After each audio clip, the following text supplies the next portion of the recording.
Hello, hello, hello, hello. Welcome to Storytime with Moog. I am Moog, and today we are reading The Hill of Dreams by Arthur Machen. But first,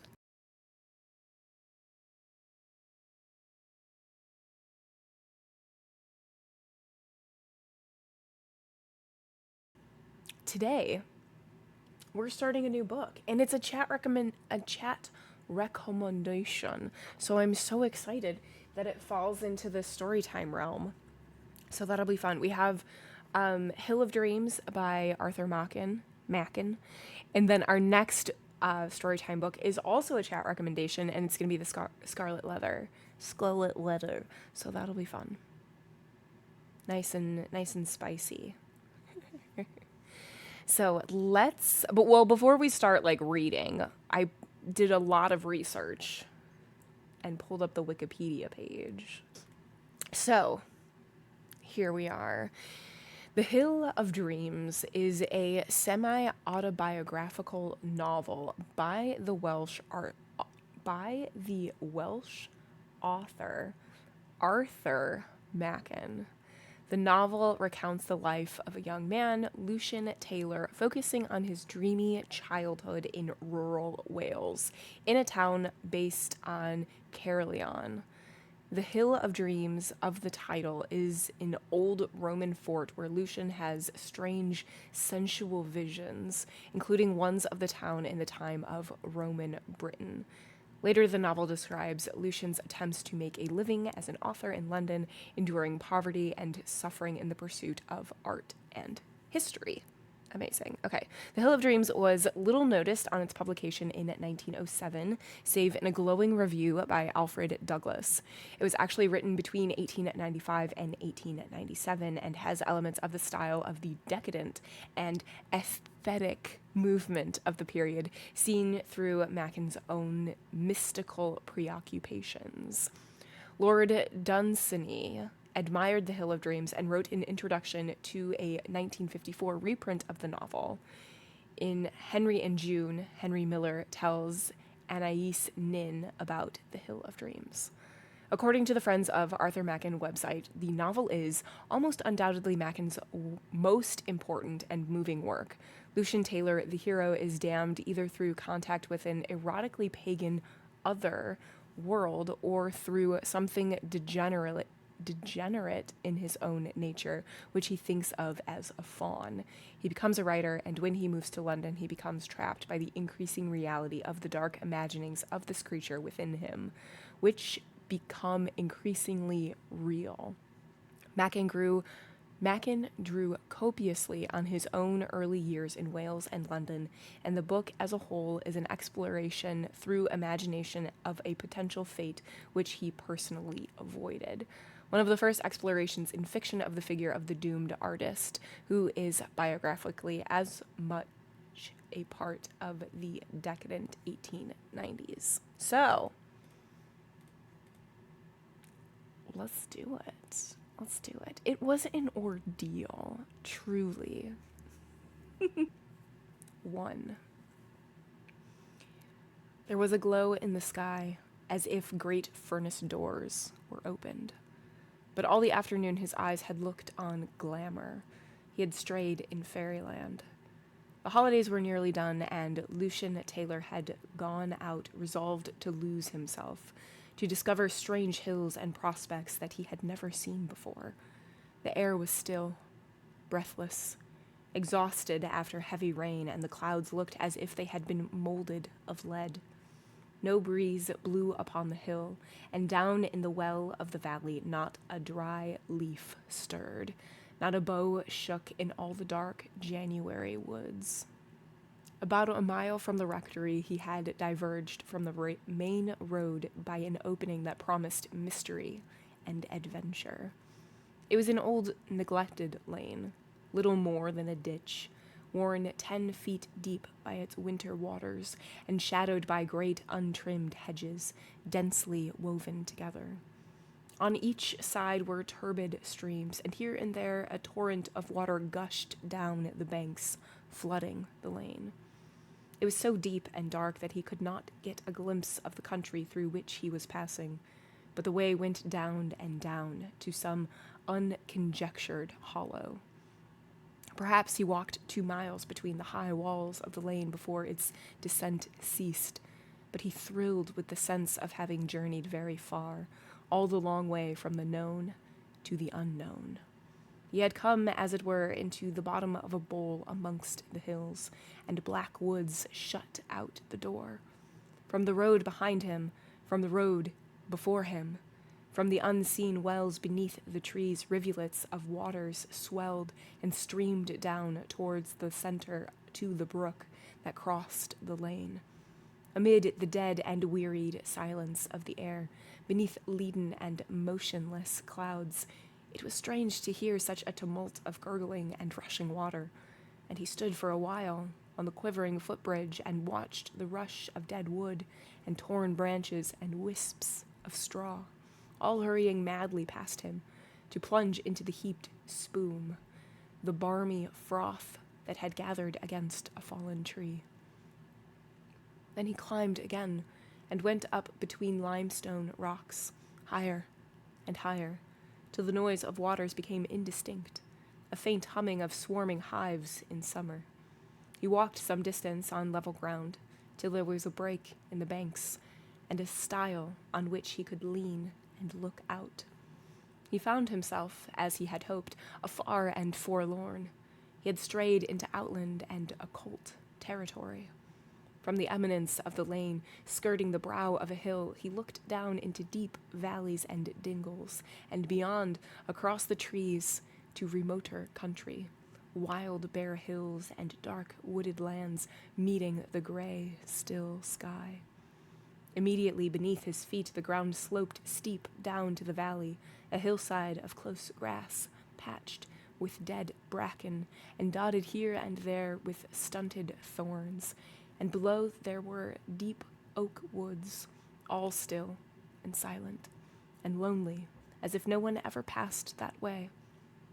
The grass and bracken and thorns and woods all were brown and gray beneath the leaden sky, and as Lucian looked, he was amazed, as though he were reading a wonderful story, the meaning of which was a little greater than his understanding. Then, like the hero of a fairy book, he went on and on, catching now and again glimpses of the amazing country into which he had penetrated, and perceiving rather than seeing that as the day waned, everything grew more gray and somber. As he advanced, he heard the evening sounds of the farms, the low of the cattle, and the barking of the sheep-dogs, a faint, thin noise from far away. It was growing late, and as the shadows blackened, he walked faster, till once more the lane began to descend. There was a sharp turn, and he found himself, with a good deal of relief and a little disappointment, on familiar ground. He had nearly described a circle, and knew this end of the lane very well. It was not much more than a mile from home. He walked smartly down the hill. The air was all glimmering and indistinct, transmuting trees and hedges into ghostly shapes, and the walls of the White House farm flickered on the hillside, as if they were moving towards him. Then a change came. First, a little breath of wind brushed with a dry, whispering sound through the hedges. The few leaves left on the boughs began to stir, and 1 or 2 danced madly, and as the wind freshened and came up from the new quarter, the sapless branches above rattled against one another like bone. The growing breeze seemed to clear the air and lighten it. He was passing the stile where a path led to old Mrs. Gibbon's desolate little cottage in the middle of the fields at some distance, even from the lane, and he saw the light blue smoke of her chimney rise distinct above the gaunt greengage trees, against a pale band that was broadening along the horizon. As he passed the stile with his head bent and his eyes on the ground, something white started out from the black shadow of the hedge, and in the strange twilight, now tinged with a flush from the west, a figure seemed to swim past him and disappear. For a moment he wondered who it could be. The light was so flickering and unsteady, so unlike the real atmosphere of the day, when he recollected it was only Annie Morgan, old Morgan's daughter, at the White House. She was 3 years older than he, and it annoyed him to find that though she was only 15, there had been a dreadful increase in her height since the summer holidays.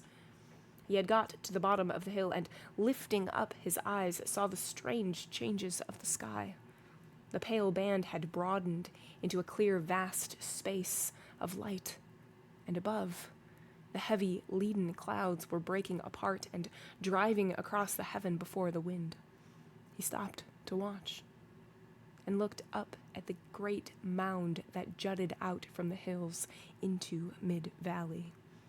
It was a natural formation, and always it must have had something of the form of a fort, but its steepness had been increased by Roman art, and there were high banks on the summit, which Lucian's father had told him were the vallum of the camp, and a deep ditch had been dug to the north to sever it from the hillside. On this summit oaks had grown, odd, stunted-looking trees with twisted and contorted trunks and writhing branches, and these now stood out black against the lighted sky. And then the air changed once more. The flush increased, and a spot like blood appeared in the pond by the gate, and all the clouds were touched with fiery spots and dapples of flame. Here and there it looked as if awful furnace doors were being opened. The wind blew wildly, and it came up through the woods with a noise like a scream, and a great oak by the roadside ground its boughs together with a dismal, grating jar. As the red gained in the sky, the earth and all upon it glowed, even the gray winter fields and the bare hillsides crimsoned. The water pools were cisterns of molten brass, and the very road glittered. He was wonderstruck, almost aghast, before the scarlet magic of the afterglow. The old Roman fort was invested with fire. Flames from heaven were smitten about its walls, and above there was a dark floating cloud, like a fume of smoke, and every haggard, writhing tree showed as black as midnight against the black of the furnace. When he got home, he heard his mother's voice calling, "Here's Lucian at last. Mary, Master Lucian has come. You can get the tea ready." He told a long tale of his adventures and felt somewhat mortified when his father seemed perfectly acquainted with the whole course of the lane, and knew the names of the wild woods through which he had passed in awe. "You must have gone by the Darren, I suppose." That was all he said. "Yes, I noticed the sunset. We shall have some stormy weather. I don't expect to see many in church tomorrow." There was buttered toast for tea, because it was holidays. The red curtains were drawn, and a bright fire was burning, and there was the old familiar furniture, a little shabby, but charming from association. It was much pleasanter than the cold and squalid schoolroom, and much better to be reading Chambers's journal than learning Euclid, and better to talk to his father and mother than to be answering such remarks as, "I say, Taylor, I've torn my trousers. How much do you charge for mending?" "Lucy, dear, come quick and sew this button on my shirt." That night, the storm woke me, and he groped with his hands amongst the bedclothes and sat up, shuddering, not knowing where he was. He had seen himself, in a dream, within the Roman fort, working some dark horror, and the furnace doors were opened, and a blast of flame from heaven was smitten upon him. Lucian went slowly, but not discreditably, up the school, gaining prizes now and again, and falling in love more and more with useless reading and unlikely knowledge. He did his elegiacs and iambics well enough, but he preferred exercising himself in the rhymed Latin of the Middle Ages. He liked history, but he loved to meditate on a land laid waste Britain deserted by the legions, the rare pavements riven by frost, Celtic magic still brooding on the wild hills and the black depths of the forest, the rosy marbles stained with rain, and the walls growing gray. The masters did not encourage these researches. A pure enthusiasm, they felt, should be for cricket and football. The dilettanti might even play fives and read Shakespeare without blame, but healthy English boys should have nothing to do with decadent periods. He was once found guilty of recommending Villon to a schoolfellow named Barnes. Barnes tried to extract unpleasantness from the text during preparation and rioted in his place, owing to his incapacity for the language. The matter was a serious one. The headmaster had never heard of Villon, and the culprit gave up the name of his literary admirer without remorse. Hence, sorrow for Lucian, and complete immunity for the miserable illiterate Barnes, who resolved to confine his researches to the Old Testament, a book which the headmaster knew well. As for Lucian, he plodded on, learning his work decently, and sometimes doing very creditable Latin and Greek prose. His schoolfellows thought him quite mad and tolerated him, and indeed were very kind to him in their barbarous manner. He often remembered in after-life acts of generosity and good nature done by wretches like Barnes, who had no care for old French, nor for curious meters, and such recollections always moved him to emotion. Travelers tell such tales, cast upon cruel shores amongst savage races. They have found no little kindness and warmth of hospitality. He looked forward to the holidays as joyfully as the rest of them. Barnes and his friend Duscott used to tell him their plans and anticipation. They were going home to brothers and sisters and to cricket, more cricket, or to football, more football, and in the winter there were parties and jollities of all sorts. In return, he would announce his intention of studying the Hebrew language, or perhaps provincial, with a walk up a bare and desolate mountain by way of open-air amusement, and on a rainy day for choice. Whereupon Barnes could impart to Duscott his confident belief that old Taylor was quite cracked. It was an odd, funny life, that of school, and so very unlike anything in Tom Brown. He once saw the headmaster patting the head of the bishop's little boy while he called him "my little man," and smiled hideously. He told the tale grotesquely in the lower fifth room the same day, and earned much applause, but forfeited all liking directly by proposing a voluntary course of scholastic logic. One barbarian threw him to the ground, and another jumped on him, but it was done very pleasantly. There were, indeed, some few of a worse class in the school, solemn sycophants, prigs perfected from tender years, who thought life already serious, and yet, as the headmaster said, were joyous, manly young fellows. Some of these dressed for dinner at home, and talked of dances when they came back in January, but this virulent sort of comparatively infrequent and achieved great success in after life. Taking his school days as a whole, he always spoke up for the system, and years afterward he described with enthusiasm the strong beer at a roadside tavern some way out of the town. But he always maintained that the taste for tobacco, acquired in early life, was the great note of the English public school. 3 years after Lucian's discovery of the narrow lane and the vision of the flaming fort, the August holidays brought him home at a time of great heat. It was one of those memorable years of English weather when some provincial spell seems wreathed round the island in the northern sea, and the grasshoppers chirp loudly as the cicadas.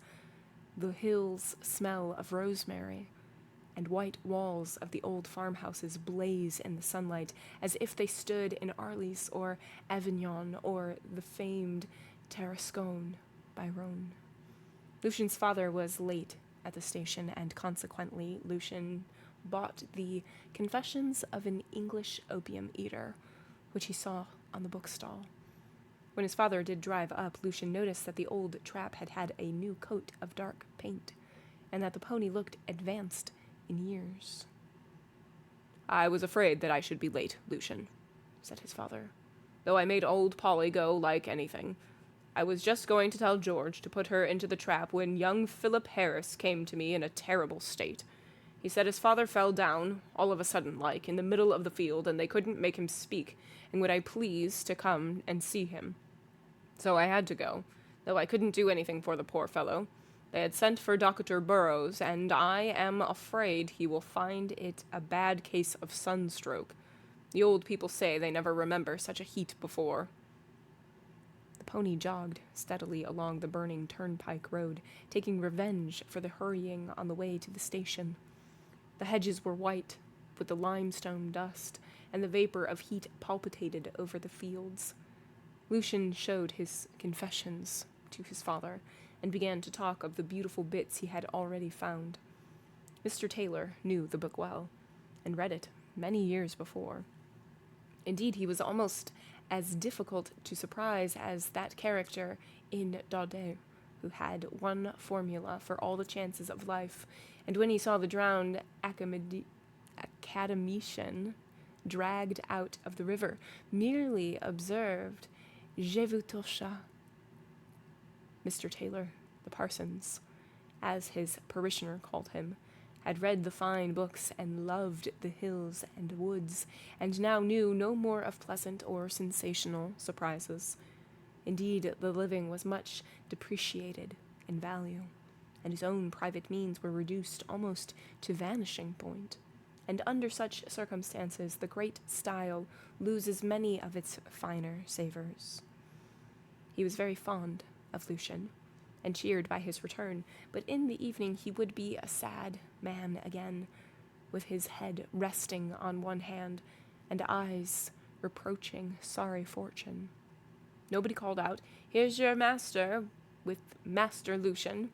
You can get tea ready," when the pony jogged up to the front door. His mother had been dead a year, and a cousin kept house. She was a respectable person called Deacon, of middle age and ordinary standards, and consequently there was cold mutton on the table. There was a cake, but nothing of flour, baked in ovens, would rise at Miss Deacon's evocation. Still, the meal was laid in the beloved parlor, with the view of hills and valleys and climbing woods from the open window, and the old furniture was still pleasant to see, and the old books in the shelves had many memories.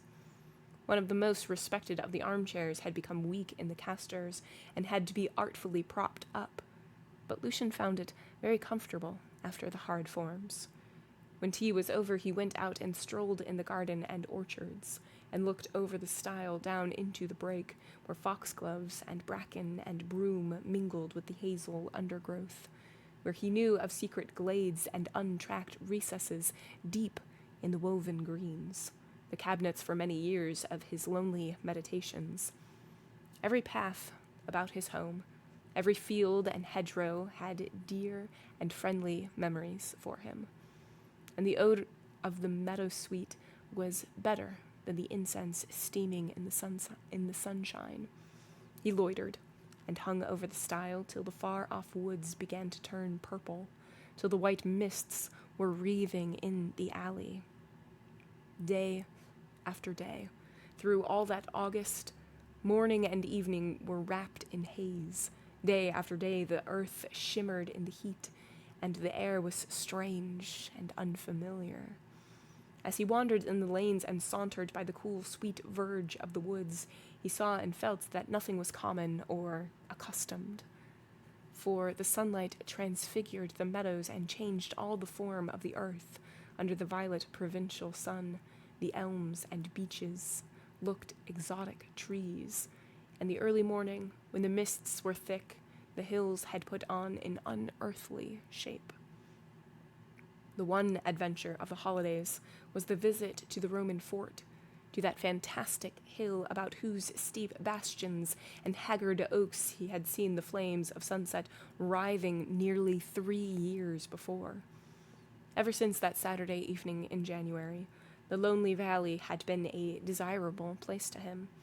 He had watched the green battlements in summer and winter weather, had seen the heaped mounds rising dimly above the drifting rain, had marked the violent height swim up from the ice-white mists of summer evenings, had watched the fairy bulwarks glimmer and vanish in hovering April twilight. In the hedge of the lane there was a gate on which he used to lean and look down south to where the hill surged up so suddenly, its summit defined on summer evenings not only by the rounded ramparts, but by the ring of dense green foliage that marked the circle of oak trees. Higher up the lane, on the way he had come that Saturday afternoon, one could see the white walls of Morgan's farm on the hillside to the north, and on the south there was the stile with the view of old Mrs. Gibbons' cottage smoke. But down in the hollow, looking over the gate, there was no hint of human work, except those green and antique battlements on which the oak stood in circle, guarding the inner wood. The ring of the fort drew him with stronger fascination during that hot August weather, standing, or, as his headmaster could have said, mooning by the gate, and looking into that enclosed and secret valley. It seemed to his fancy as if there were a halo about the hill, an aureole that played like flame around it. One afternoon, as he gazed from his station by the gate, the sheer sides and the swelling bulwarks were more than ever things of enchantment. The green oak ring stood out against the sky, as still and bright as in a picture, and Lucian, in spite of his respect for the law of trespass, slid over the gate. The farmers and their men were busy on the uplands from the harvest, and the adventure was irresistible. At first, he stole along by the brook in the shadow of the alders, where the grass and the flowers of wet meadow grew richly, but as he drew nearer to the fort, and its height now rose sheer above him, he left all shelter and began desperately to mount. There was not a breath of wind. The sunlight shone down on the bare hillside. The loud chirp of the grasshoppers was the only sound.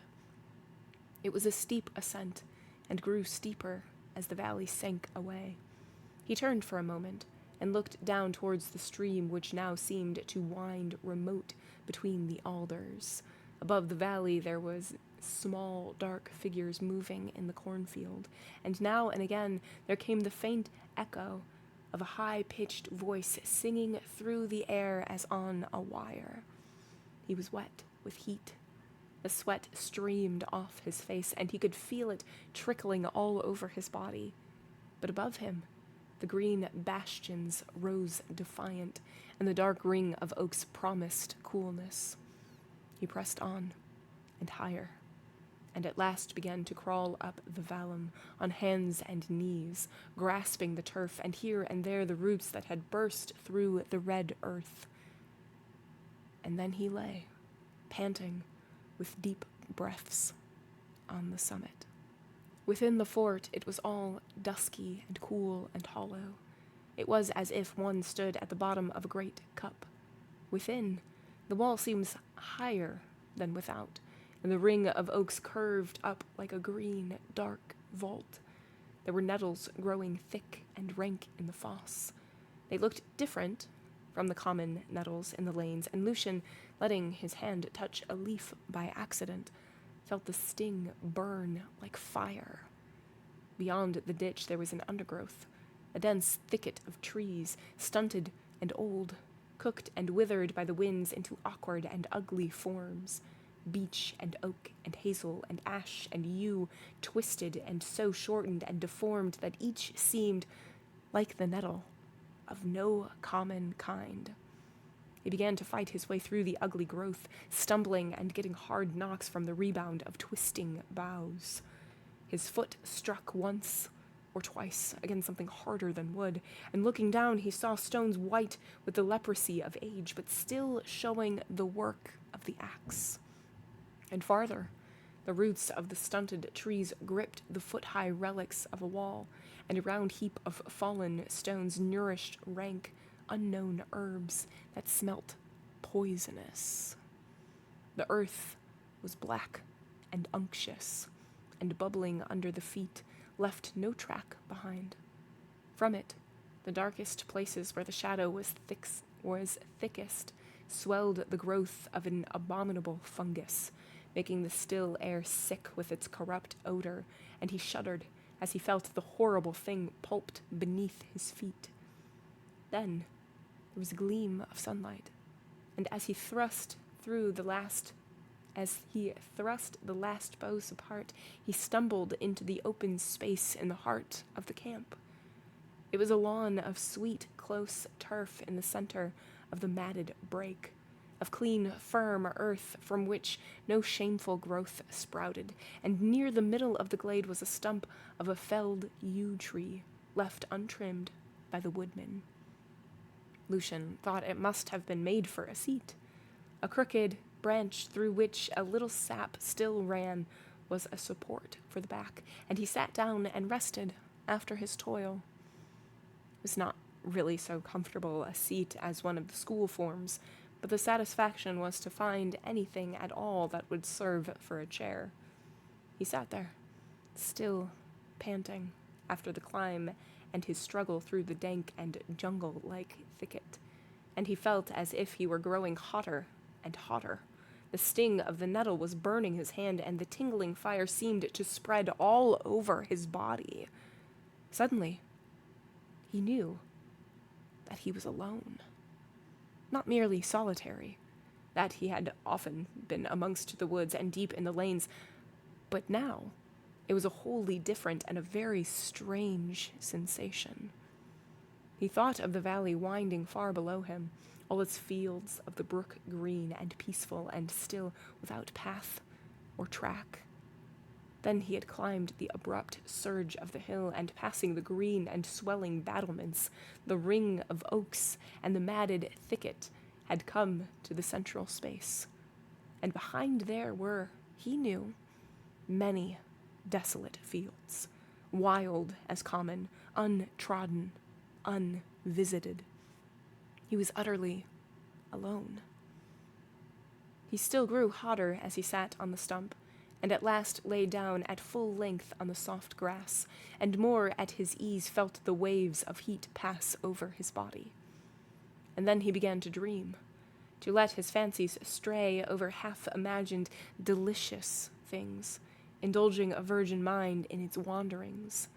The hot air seemed to beat upon him in palpable waves, and the nettle sting tingled and itched intolerably, and he was alone upon the fairy hill, within the great mounds, within the ring of oaks, deep in the heart of the matted thicket.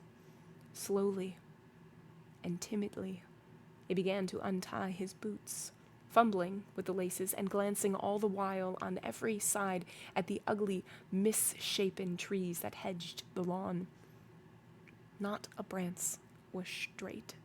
Not one was free, but all were interlaced and grew one about another, and just above ground, where the cankered stems joined the protuberant roots, there were forms that imitated the human shape, and faces and twining limbs that amazed him. Green mosses were hair, and tresses were stark in gray lichen. A twisted root swelled into a limb. In the hollows of the rotted bark he saw the masks of men. His eyes were fixed and fascinated by the simulacra of the wood, and could not see his hands, and so at last and suddenly, it seemed, he lay in the sunlight, beautiful, with his olive skin, dark-haired, dark-eyed, the gleaming bodily vision of a strayed fawn. Quick flames now quivered in the substance of his nerves, hints of mysteries, secrets of life passed trembling through his brain, unknown desires stung him. As he gazed across the turf and into the thicket, the sunshine seemed really to become green, and the contrast between the bright glow poured on the lawn and the black shadow of the brake made an odd, flickering light, in which all the grotesque postures of stem and root began to stir. The wood was alive. The turf beneath him heaved and sank as with the deep swell of the sea. He fell asleep and lay still on the grass in the midst of the thicket. He found out afterwards that he must have slept for nearly an hour. The shadows had changed when he awoke. His senses came to him with a sudden shock, and he sat up and stared at his bare limbs in stupid amazement. He huddled on his clothes and laced his boots, wondering what folly had beset him. Then, while he stood indecisive, hesitating, his brain a whirl of puzzled thought, his body trembling, his hands shaking, as with electric heat, sudden remembrance possessed him. A flaming blush shone red on his cheeks and glowed and thrilled through his limbs. As he awoke, a brief and slight breeze had stirred in a nook of the matted branches, and there was a glinting that might have been the flash of sudden sunlight across shadow, and the branches rustled and murmured for a moment, perhaps at the wind's passage. He stretched out his hands and cried to his visitant to return. He entreated the dark eyes that had shone over him and the scarlet lips that had kissed him, and then panic, fear rushed into his heart, and he ran blindly, dashing through the wood. He climbed the vallum and looked out, crouching, lest anybody should see him. Only the shadows were changed, and a breath of cooler air mounted from the brook. The fields were still and peaceful. The black figures moved far away, amidst the corn, and the faint echo of the high-pitched voices sang thin and distant of the evening wind. Across the stream, in the cleft on the hill opposite to the fort, the blue wood smoke stole up a spiral pillar from the chimney of old Mrs. Gibbons' cottage. He began to run full tilt down the steep surge of the hill, and never stopped till he was over the gate and in the lane again. As he looked back, down the valley to the south and saw the violent ascent, the green swelling bulwarks and the dark ring of oaks, the sunlight seemed to play about the fort with an aureole of flame. "Where on earth have you been all this time, Lucian?" said his cousin when he got home. "Why, you look quite ill. It is really madness of you to go walking in such weather as this. I wonder you haven't got a sunstroke, and the tea must be nearly cold. I couldn't keep your father waiting, you know." He muttered something about being rather tired, and sat down to his tea. It was not cold, for the cozy had been put over the pot, but it was black and bitter strong, as his cousin expressed it. The draught was unpalatable, but it did him some good, and the thought came with great consolation that he had only been asleep and dreaming queer, nightmarish dreams. He shook off all his fancies with resolution, and thought the loneliness of the camp, and the burning sunlight, and possibly the nettle sting, which still tingled most abominably, must have been the only factors in his farrago of impossible recollections. He remembered that when he had felt the sting he had seized a nettle with the thick folds of his handkerchief, and having twisted off a good length and put it in his pocket to show his father. Mr. Taylor was almost interested when he came in from his evening stroll about the garden and saw the specimen. "Where did you manage to come across that, Lucian?" he asked. "You haven't been to Carmion, have you?" "No, I got it in the Roman fort by the common." "Oh, the twin. You must have been trespassing then. Do you know what it is?" "No, I thought it looked different from the common nettles." "Yes, it's a Roman nettle. Urtica polymorphia. It's a rare plant, Burrows say it's to be found at Caermaen, but I was never able to come across it. I must add it to the flora of the parish." Mr. Taylor had begun to compile a flora, accompanied by a hortus siccus, but both stayed on high shelves, dusty and fragmentary. He put the specimen on his desk, intending to fasten it to the book, but the maid swept it away, dry and withered, in a day or two. Lucian tossed and cried out in his sleep that night, and the awakening in the morning was, in a measure, a renewal of the awakening in the fort.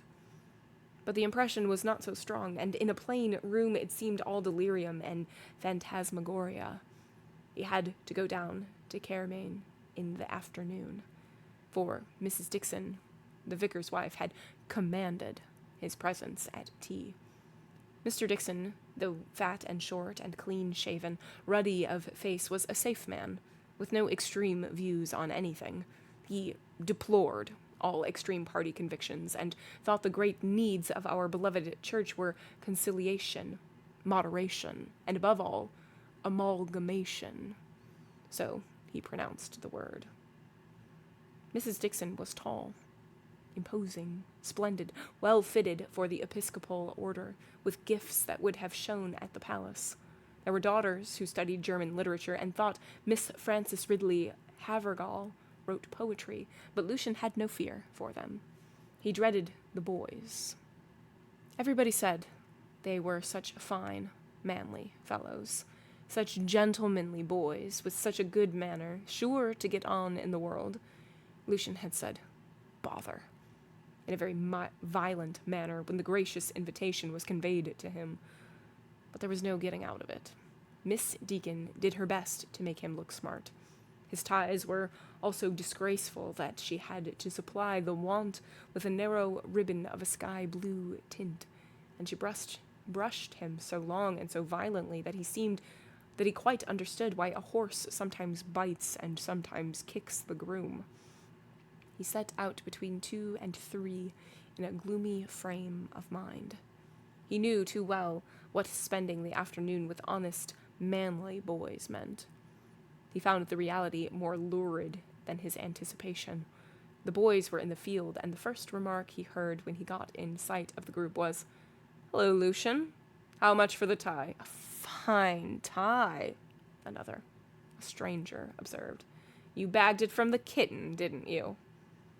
Then they made up a game of cricket, and he was put in first. He was 1BW for his second over, so they all said, and had to field for the rest of the afternoon. Arthur Dixon, who was about his own age, forgetting all the laws of hospitality, told him he was a beastly muff when he missed a catch, rather a difficult catch. He missed several catches, and it seemed as if he were always panting after balls, which, as Edward Dixon said, any fool, even a baby, could have stopped. At last, the game broke up, solely from Lucian's lack of skills, as everybody declared. Edward Dixon, who was 13 and had a swollen red face and a projecting eye, wanted to fight him for spoiling the game, and the others agreed that he funked the fight in a rather dirty manner. The strange boy, who was called Descartes, and was understood to be faintly related to Lord Descartes of McCarthy Town, said openly that the fellows at his place wouldn't stand such a sneak for 5 minutes. So the afternoon passed off very pleasantly indeed, till it was time to go into the vicarage for weak tea, homemade cake, and unripe plums. He got away at last. As he went out at the gate, he heard Descartes' final observation. "We like to dress well at our place. His governor must be beastly poor to let him go about like that. Just see his trousers are all ragged at heel. Is old Taylor a gentleman?" It had been a very gentlemanly afternoon. There was a certain relief when the vicarage was far behind, and the evening smoke of the little town, once the glorious capital of Siluria hung haze-like over the ragged roofs and mingled with the river mist. He looked down from the height of the road on the huddled houses, saw the points of light start out suddenly from the cottages on the hillside beyond, and gazed at the long, lovely valley fading into the twilight, till the darkness came, and all that remained was the somber ridge of the forest. The way was pleasant through the solemn, scented lane, with glimpses of dim country, the vague mystery of night overshadowing the woods and meadows. A warm wind blew gusts of odor from the meadowsweet by the brook. Now and then bee and beetle span homeward through the air, booming a deep note as from a great organ far away. And from the verge of the wood came the woo-woo, woo-woo, woo of the owls, a wild, strange sound that mingled with the whir and rattle of the night jar deep in the bracken. The moon swam up through the films of misty cloud and hung a golden, glorious lantern in mid-air, and set in the dusky hedge the little green fires of glowworms appeared. He sauntered slowly up the lane, drinking in the religion of the scene, and thinking the country by night as mystic and wonderful as a dimly lit cathedral. He had quite forgotten the manly young fellows and their sports, and only wished, as the land began to shimmer and gleam in the moonlight, that he knew by some medium of words or color how to represent the loveliness about his way. "Had a pleasant evening, Lucian?" said his father when he came in. "Yes, I had a nice walk home. Oh, in the afternoon we played cricket. I didn't care for it much. There's a boy named Decadent there. He is staying with the Dixons. Mrs. Dixon whispered to me when we were going to tea. He's a second cousin of Lord Decadent's. And she looked quite grave, as if she were in church." The parson grinned grimly and lit his old pipe. "Baron Decadent's great-grandfather was a Dublin attorney," he remarked, "which his name was Jeremiah McCarthy. His prejudiced fellow citizens called him the unjust steward, also the bloody attorney, and I believe that 'to hell with McCarthy' was quite a popular cry about the time of the Union." Mr. Taylor was a man of very wide and irregular reading and a tenacious memory. He often used to wonder why he had not risen in the church. He had once told Mr. Dixon a singular and drolactic anecdote concerning the bishop's college days, and he never discovered why the prelate did not bow according to his custom when the name of Taylor was called at the next visitation. Some people said the reason was lighted candles, but that was impossible, as the Reverend and Honorable Smallwood Stafford, Lord Beamsey's son, who had a cure of souls in the cathedral city, was well known to burn no end of candles, and with him the bishop was on the best of terms. Indeed, the bishop often stayed at Coplesey, pronounced Copsey, Hall, Lord Beamsey's place in the west. Lucian had mentioned the name of Decadent with intention, and had perhaps exaggerated a little Mrs. Dixon's respectful manner. He knew such incidents cheered his father, who could never look at these subjects from a proper point of view, and, as people said, sometimes made the strangest remarks for clergymen. This irreverent way of treating serious things was one of the great bonds between father and son, but it tended to increase their isolation. People said that they would often have liked to ask Mr. Taylor to garden parties and tea parties and other cheap entertainments, if only he had been such an extreme man and so odd. Indeed, a year before, Mr. Taylor had gone to a garden party at the castle, Caermans, and had made such fun of the bishop's recent address on missions to the Portuguese that the Gervaises and Dixons and all who heard him were quite shocked and annoyed. And, as Mrs. Mayrick of Llanyrvan observed, his black coat was perfectly green with age. So on the whole, the Gervaises did not like to invite Mr. Taylor again. As for the son, nobody cared to have him. Mrs. Dixon, as she said to her husband, really asked him out of charity. "I am afraid he seldom gets a real meal at home," she remarked. "So I thought he would enjoy a good wholesome tea for once in a way. But he is such an unsatisfactory boy. He would only have one slice of that nice plain cake, and I couldn't get him to take more than 2 plums. They were usually quite ripe, too, and boys are usually so fond of fruit." Thus, Lucian was forced to spend his holidays chiefly in his own company, and make the best he could of the ripe peaches on the south wall of the rectory garden. There was a certain corner where the heat of that hot August seemed concentrated, reverberated from one wall to the other, and here he liked to linger of mornings, when the mists were still thick in the valleys, mooning, meditating, extending his walk from the quince to the medlar and back again, beside the mouldering walls of mellowed brick.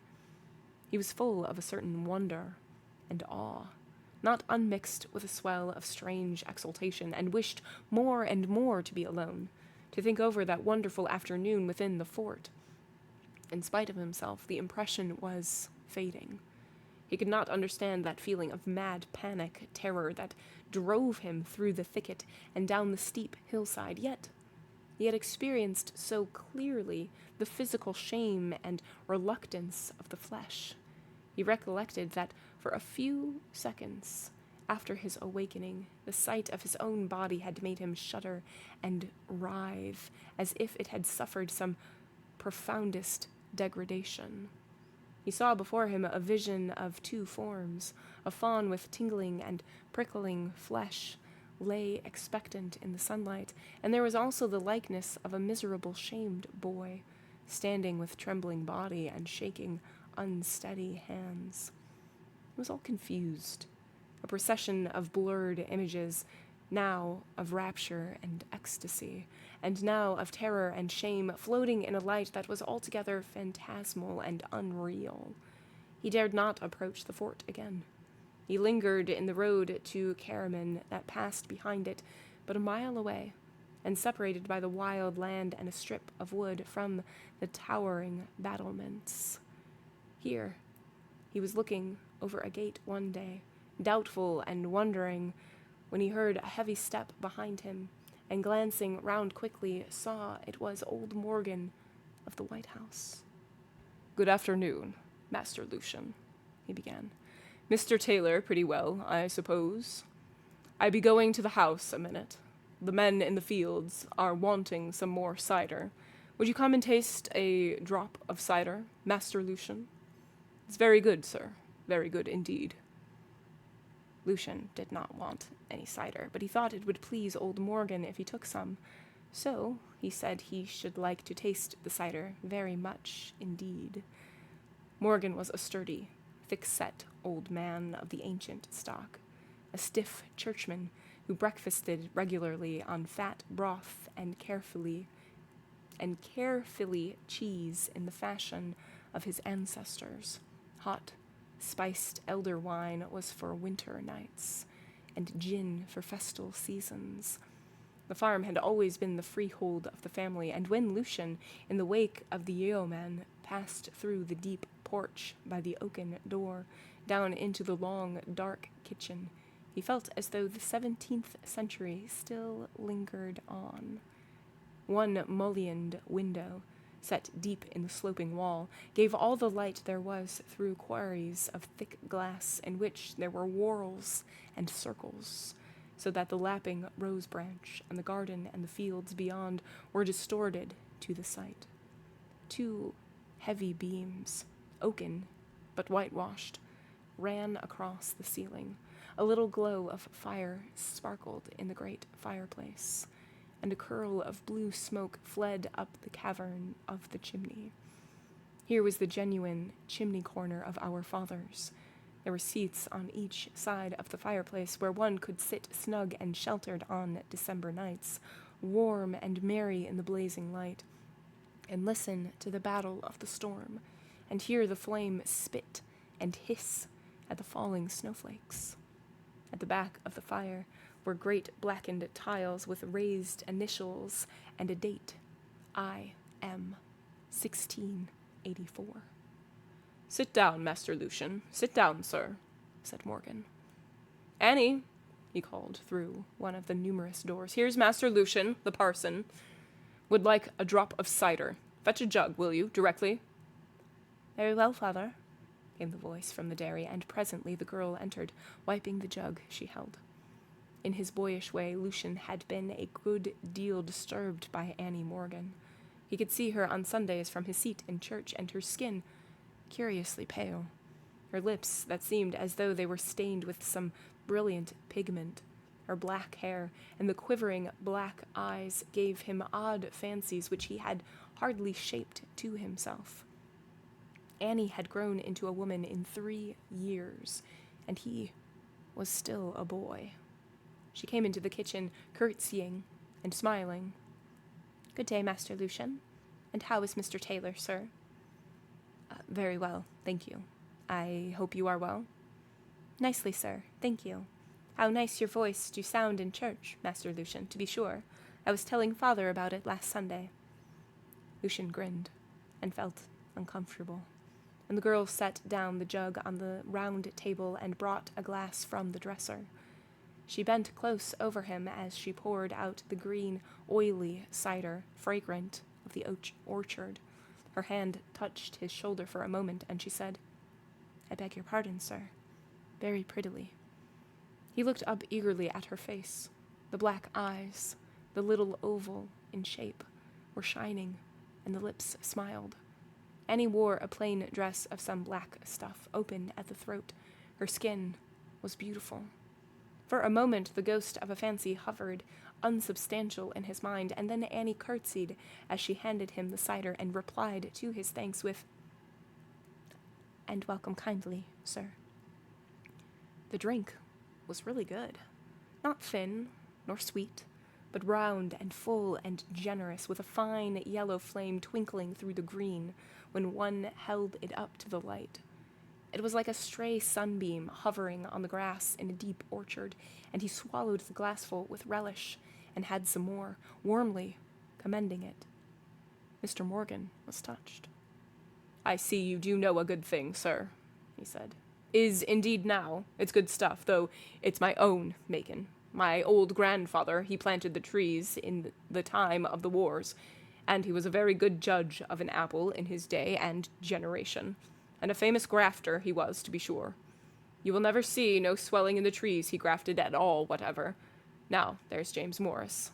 Pennyroll, he's a famous grafter, too, and yet them red streaks he grafted for me 5 years ago, they are all swollen like below the graft already.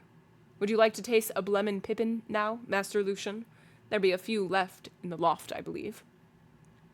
Lucian said he should like an apple very much, and the farmer went out by another door, and Annie stayed in the kitchen talking. She said Mrs. Trevor, her married sister, was coming to them soon to spend a few days. "Oh, she's got a beautiful baby," said Annie, "and he's quite sensible, like, already, though he's only 9 months old. Mary would like to see you, sir, if you would be so kind as to step in. That is, if it's not troubling you at all, Master Lucian. I suppose you must be getting a fine scholar now, sir." "I am doing pretty well, thank you," said the boy. "I was first in my form last term." "Oh, fancy! To think of that! Do you hear, father, what a scholar Master Lucian be getting?" "He be a rare grammarian, I'm sure," said the farmer. "You do take after your father, sir. I always do say that nobody have got such a good deliverance in the pulpit." Lucian did not find the Blenheim orange as good as the cider, but he ate it with all the appearance of relish, and put another, with thanks, in his pocket. He thanked the farmer again when he got up to go, and Annie curtsied and smiled, and wished him good day, and welcome kindly. Lucian heard her saying to her father as he went out what a nice-mannered young gentleman he was getting, to be sure, and he went on his way thinking that Annie was really very pretty, and speculating as to whether he would have the courage to kiss her if they met in a dark lane. He was quite sure she would only laugh and say, "Oh, Master Lucian." For many months he had occasional fits of recollection, both cold and hot. But the bridge of time, gradually lengthening, made those dreadful and delicious images grow more and more indistinct, till at last they all passed into that wonderland which a youth looks back upon in amazement, not knowing why this used to be a symbol of terror or that of joy.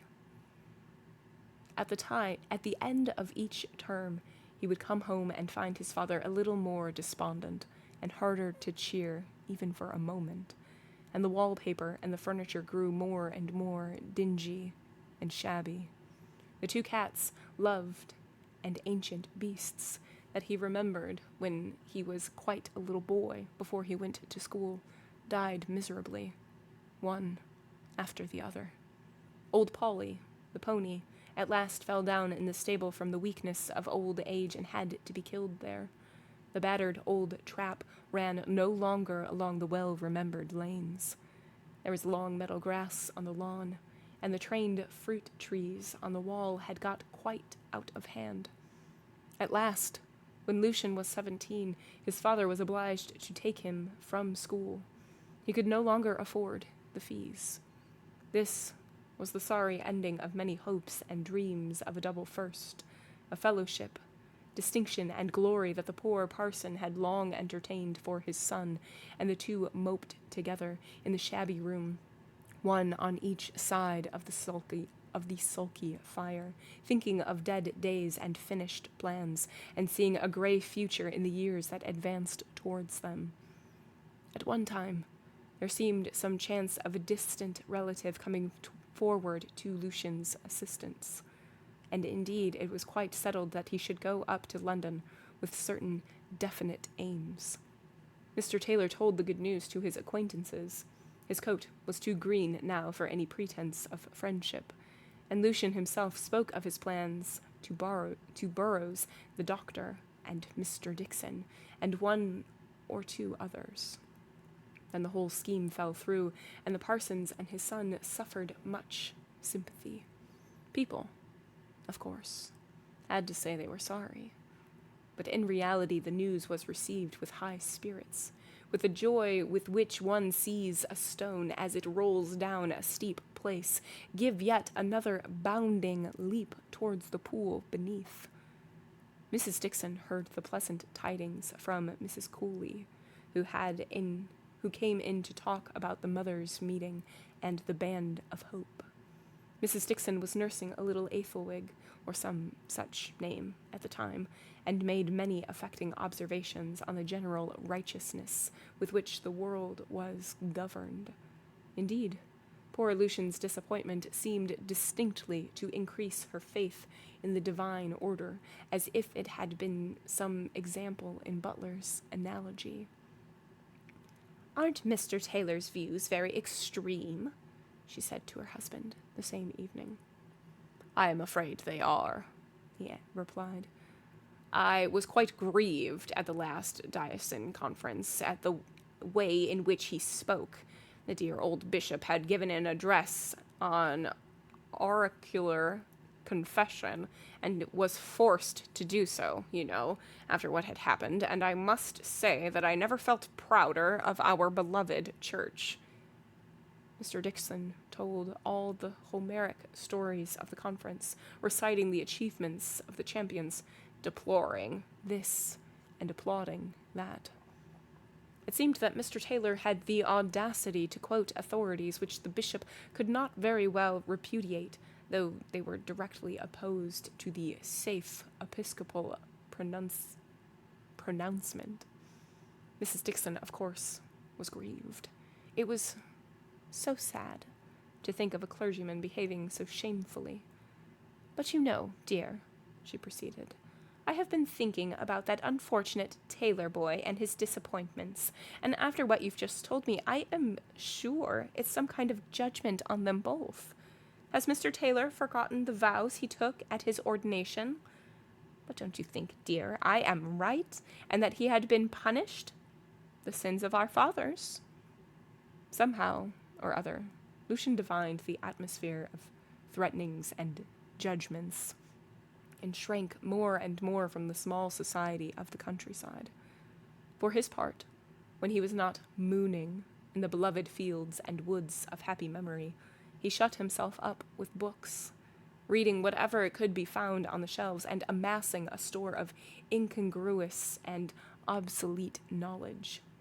Long did he linger with the men of the 17th century, delaying in the gay sunlight streets with Pepys and listening to the charmed sounds of the Restoration revel, roaming by peaceful streams with Isaac Walton and the great Catholic divines, enchanted with the portrait of Herbert, the loving ascetic, awed by the mystic breath of Crashaw. From the Cavalier poets sang their gallant songs, and Herrick made Dean Prior magic ground by the holy incantation of a verse. And in the old proverbs and homely sayings of the time he found the good and beautiful English life, a time full of grace and dignity and rich merriment. He dived deeper and deeper into his books. He had taken all obsolescence to be his province, in his disgust at the stupid, usual questions. Will it pay? What good is it? And so forth.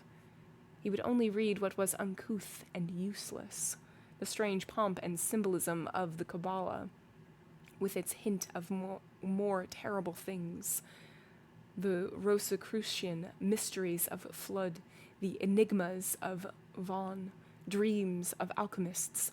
All these were his delights. Such were his companions, with the hills and hanging woods, the brooks and lonely water pools, books, the thoughts of books, the stirrings of imaginations, all fused into one fantasy by the magic of the outland country. He held himself aloof from the walls of the fort. He was content to see the heaped mounds, the violent height with fairy bulwarks, from the gate in the lane, and to leave all within the ring of oaks in the mystery of his boyhood's vision. He professed to laugh at himself and at his fancies of that hot August afternoon when sleep came to him within the thicket. But in his heart of hearts there was something that never faded, something that glowed like the red glint of a traveler's fire seen from afar across the hills and mists of the night, and known to be burning in a wild land. Sometimes when he was sunken in his books, the flame of delight shot up, and showed him a whole province and continent of his nature, all shining and aglow. And in the midst of the exultation and triumph, he would draw back a little afraid.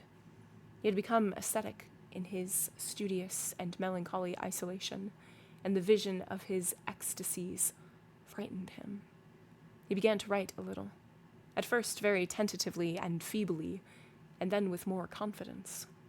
He showed more of his verses to his father, who told him with a sigh that he had once hoped to write in the old days at Oxford, he added. "They are very nicely done," said the parson, "but I'm afraid you won't find anybody to print them, my boy." So he pottered on, reading everything, imitating what struck his fancy, attempting the effect of the classic meters in English verse, trying his hand at the masque, a restoration comedy, forming impossible plans for books which rarely got beyond half a dozen lines on a sheet of paper, beset with splendid fancies which refused to abide before the pen. But the vain joy of conception was not altogether vain, for it gave him some armor about his heart. The months went by, monotonous and sometimes blotted with despair. He wrote and planned and filled the wastepaper basket with hopeless efforts. Now and then he sent verses or prose articles to magazines, in pathetic ignorance of the trade. He felt the immense difficulty of the career of literature without clearly understanding it. The battle was happily in a mist, so that the host of the enemy, terribly arrayed, was to some extent hidden. Yet there was enough of difficulty to appall, from following the intricate course of little nameless brooks, from hushed twilight woods, from the vision of the mountains and the breath of the great wind, passing from deep to deep. He would come home filled with thoughts and emotions, mystic fancies which he yearned to translate into the written word. And the result of the effort seemed always to be bathos, wooden sentences, a portentous, stilted style, obscurity, and awkwardness clogged the pen. It seemed impossible to win the great secret of language. The stars glittered only in the darkness and vanished away in clearer light. The periods of despair were often long and heavy. The victories, very few and trifling. Night after night he sat writing after his father had knocked out his last pipe, filling a page with difficulty an hour, and usually forced to thrust the stuff away in despair and go unhappily to bed, conscious that after all his labor he had done nothing. And these were moments when the accustomed vision of the land alarmed him, and the wild domed hills and darkling woods seemed symbols of some terrible secret in the inner life of that stranger himself. Sometimes when he was deep in his books and papers, sometimes on a lonely walk, sometimes amidst the tiresome chatter of society, he would thrill with a sudden sense of awful hidden things, and there ran that quivering flame through his nerves that brought back the recollection of the matted thicket, and that earlier appearance of the bare black branches enwrapped with flames. Indeed, though he avoided the solitary lane and the sight of the sheer height with its ring of oaks and mouldered mounds, the image of it grew more intense as the symbol of certain hints and suggestions. The exultant and insurgent flesh seemed to have its temple and castle within those olden walls, and he longed with all his heart to escape, to set himself free in the wilderness of London, and to be secure amidst the murmur of modern streets. That was all chapter 1. That was all chapter 1. Okay, so I'm not gonna, say literally everything that happened in this chapter, but we do get our main character, Lucian Taylor. He is going to school, and he also lives in the country. His dad is a parishioner, but what we're getting here is that he is very much an outsider. He's an outsider at school in that he reads things that aren't necessarily taught in school, and he is just, self-teaching, finding his own interests and things like that, and coming up with poetry that is not deemed as, being able to make money from it or anything like that. So it's not seen as productive. It's just him and his father now, and years have been passed in this chapter. And it's just so eloquently done that, if you miss that, couple sentences, you're like, what is happening? But his dad was doing fine. So in these years that have passed, he lost his mom. The 2 cats have died.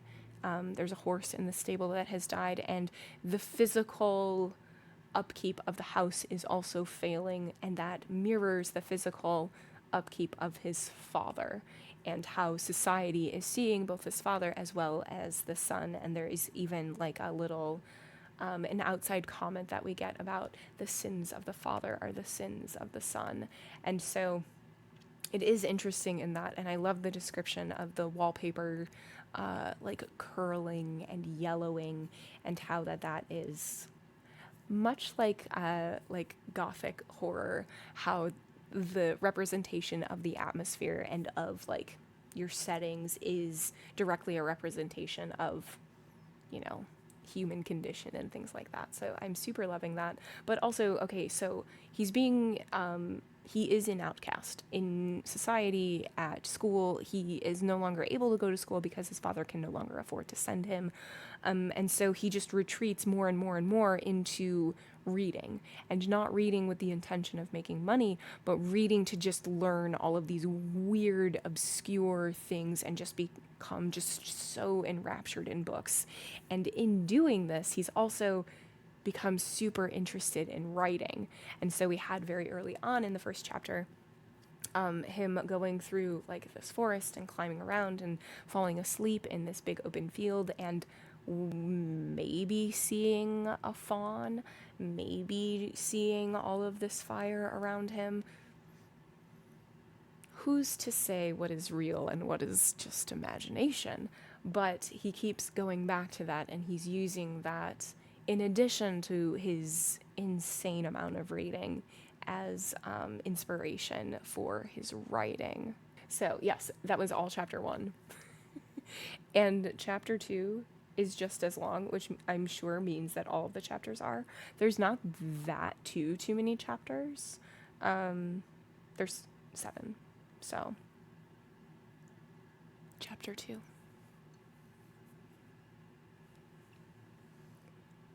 Lucian was growing really anxious about his manuscript. He had gained enough experience at 23 to know that editors and publishers must not be hurried, but his book had been lying at Monsieur Beat's office for more than 3 months. For 6 weeks he had not dared to expect an answer. But afterwards, life had become agonizing. Every morning, at post time, the poor wretch nearly choked with anxiety to know whether his sentence had arrived, and the rest of the day was racked with alternate pangs of hope and despair. Now and then he was almost assured of success. Conning over these painful and eager pages in memory, he found parts that were admirable, while, again, his inexperience reproached him, and he feared he had written a law and awkward book wholly unfit for print. Then he would compare what he remembered of it with notable magazine articles and books praised by reviewers, and fancy that after all there might be good points in the thing. He could not help liking the first chapter, for instance. Perhaps the letter might come tomorrow, so it went on. Week after week of sick torture, made more exquisite by such gleams of hope. It was as if he were stretched in anguish on the rack, and the pain relaxed, and kind words, spoken now and again by the tormentors, and then again more, the grinding pain and burning agony. At last, he could bear suspense no longer, and he wrote to Monsieur's Beat, inquiring in a humble manner whether the manuscript had arrived in safety. The firm replied in a very polite letter, expressing regret that their reader had been suffering from a cold in the head, and had therefore been unable to send in his report. A final decision was promised in a week's time, and the letter ended with apologies for the delay, and hope that he had suffered no inconvenience. Of course, the final decision did not come at the end of the week, but the book was returned at the end of 3 weeks, with a circular thanking the author for his kindness in submitting the manuscript, and regretting that the firm did not see their way to producing it. He felt relieved.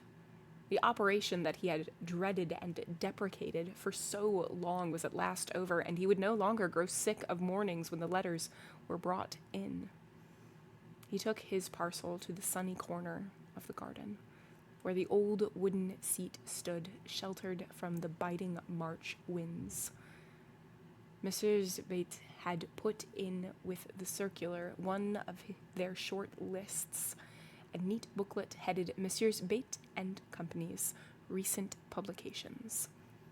He settled himself comfortably on the seat, lit his pipe, and began to read A Bad Un to Beat, a novel of sporting life by the Honorable Mrs. Scudamore Runnymede, author of Yoicks with the Mudshire Pack, the Sportley Stables, etc., etc., 3 volumes at all libraries.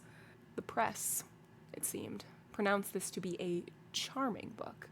Mrs. Runnymede has wit and humor enough to furnish forth 6 ordinary sporting novels, told with the sparkle and vivacity of a past mistress in the art of novel writing. said the review, while Miranda, the smart society, positively bubbled with enthusiasm. You must forgive me, Aminta, wrote this young person, if I have not sent the description I promised of Madame Lulu's new creations and others of that ilk. I must a tale untold. Tom came in yesterday and began to rave about the Honourable Mrs. Scudamore's Runnymede last novel, A Bad Un to Beat. He said all the smart set are talking of it, and it seems the police have to regulate the crowds at Moody's. You know I read everything Mrs. Runnymede writes, so I set out Miggs directly to beg, borrow, or steal a copy, and I confess I burnt the midnight oil before I laid it down. Now, mind you get it, you will find it so awfully chic. Nearly all the novelists on Monsieur Beat's list were ladies. Their works all ran to 3 volumes, and all of them pleased the press, the review, and Miranda of Smart Society. One of these books, Millicent's Marriage, by Sarah Pocklington Sanders, was pronounced fit to lie on the schoolroom table, on the drawing-room bookshelf, or beneath the pillow of the most gently nurtured of our daughters. This, the reviewer went on, is high praise, especially in these days when we are deafened by the loud-voiced clamor of self-styled artists. We would warn the young men who prate so persistently of style and literature, construction and prose harmonies, that we believe the English reading public will have none of them. Harmless amusement, a gentle flow of domestic interest, a faithful reproduction of the open and manly life of the hunting field, pictures of innocent and healthy English girlhood such as Miss Sanders here affords us. These are the topics that will always find a welcome in our homes, which remain bolted and barred against the abandoned artist and the scrofulous stylists. He turned over the pages of the little book and chuckled in high relish. He discovered an honest enthusiasm, a determination to strike a blow for the good and true that refreshed and exhilarated. A beaming face, spectacled and whiskered probably, in expansive waistcoat, and a tender heart seemed to shine through the words which Messrs. Beat had quoted. And the alliteration of the final sentence, that was good too. There was style for you, if you wanted it. The champion of the blushing cheek and the gushing eye showed that he too could handle the weapon of the enemy if he cared to trouble himself with such things. Lucian leant back and roared with indecent laughter till the tabby tomcat who had succeeded to the poor dead beasts looked up reproachfully from his sunny corner, with a face like the reviewer's, innocent and round and whiskered. At last he turned to his parcel and drew out some 6 sheets of manuscript, and began to read in a rather desponding spirit. It was pretty obvious, he thought, that the stuff was poor and beneath the standard of publication. The book had taken 1.5 years in the making. It was a pious attempt to translate into English prose the form and mystery of the domed hills, the magic of occult valleys, the sound of the red, swollen brook swirling through leafless woods. Daydreams and toil at nights had gone into the eager pages. He had labored hard to do his very best, writing and rewriting, weighing his cadences, beginning over and over again, grudging no patience, no trouble, if only it might be pretty good enough to print and sell to a reading public which had become critical. He glanced through the manuscript in his hand, and to his astonishment, he could not help thinking that, in its measure, it was decent work. After 3 months, his prose seemed fresh and strange, as if it had been wrought by another man, and in spite of himself, he found charming things and impressions that were not commonplace. He knew how weak it all was compared with his own conceptions.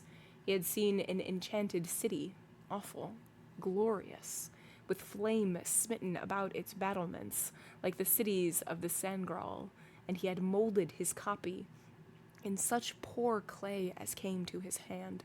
Yet In spite of the gulf that yawned between the idea and the work, he knew as he read that the thing accomplished was very far from a failure. He put that back the leaves carefully and glanced again at the list. It had escaped his notice that A Bad Un to Beat was in its third 3-volume edition. It was a great thing, at all events, to know in what direction to aim if he wished to succeed. If he worked hard, he thought, he might someday win the approval of the coy and retiring Miranda of smart society.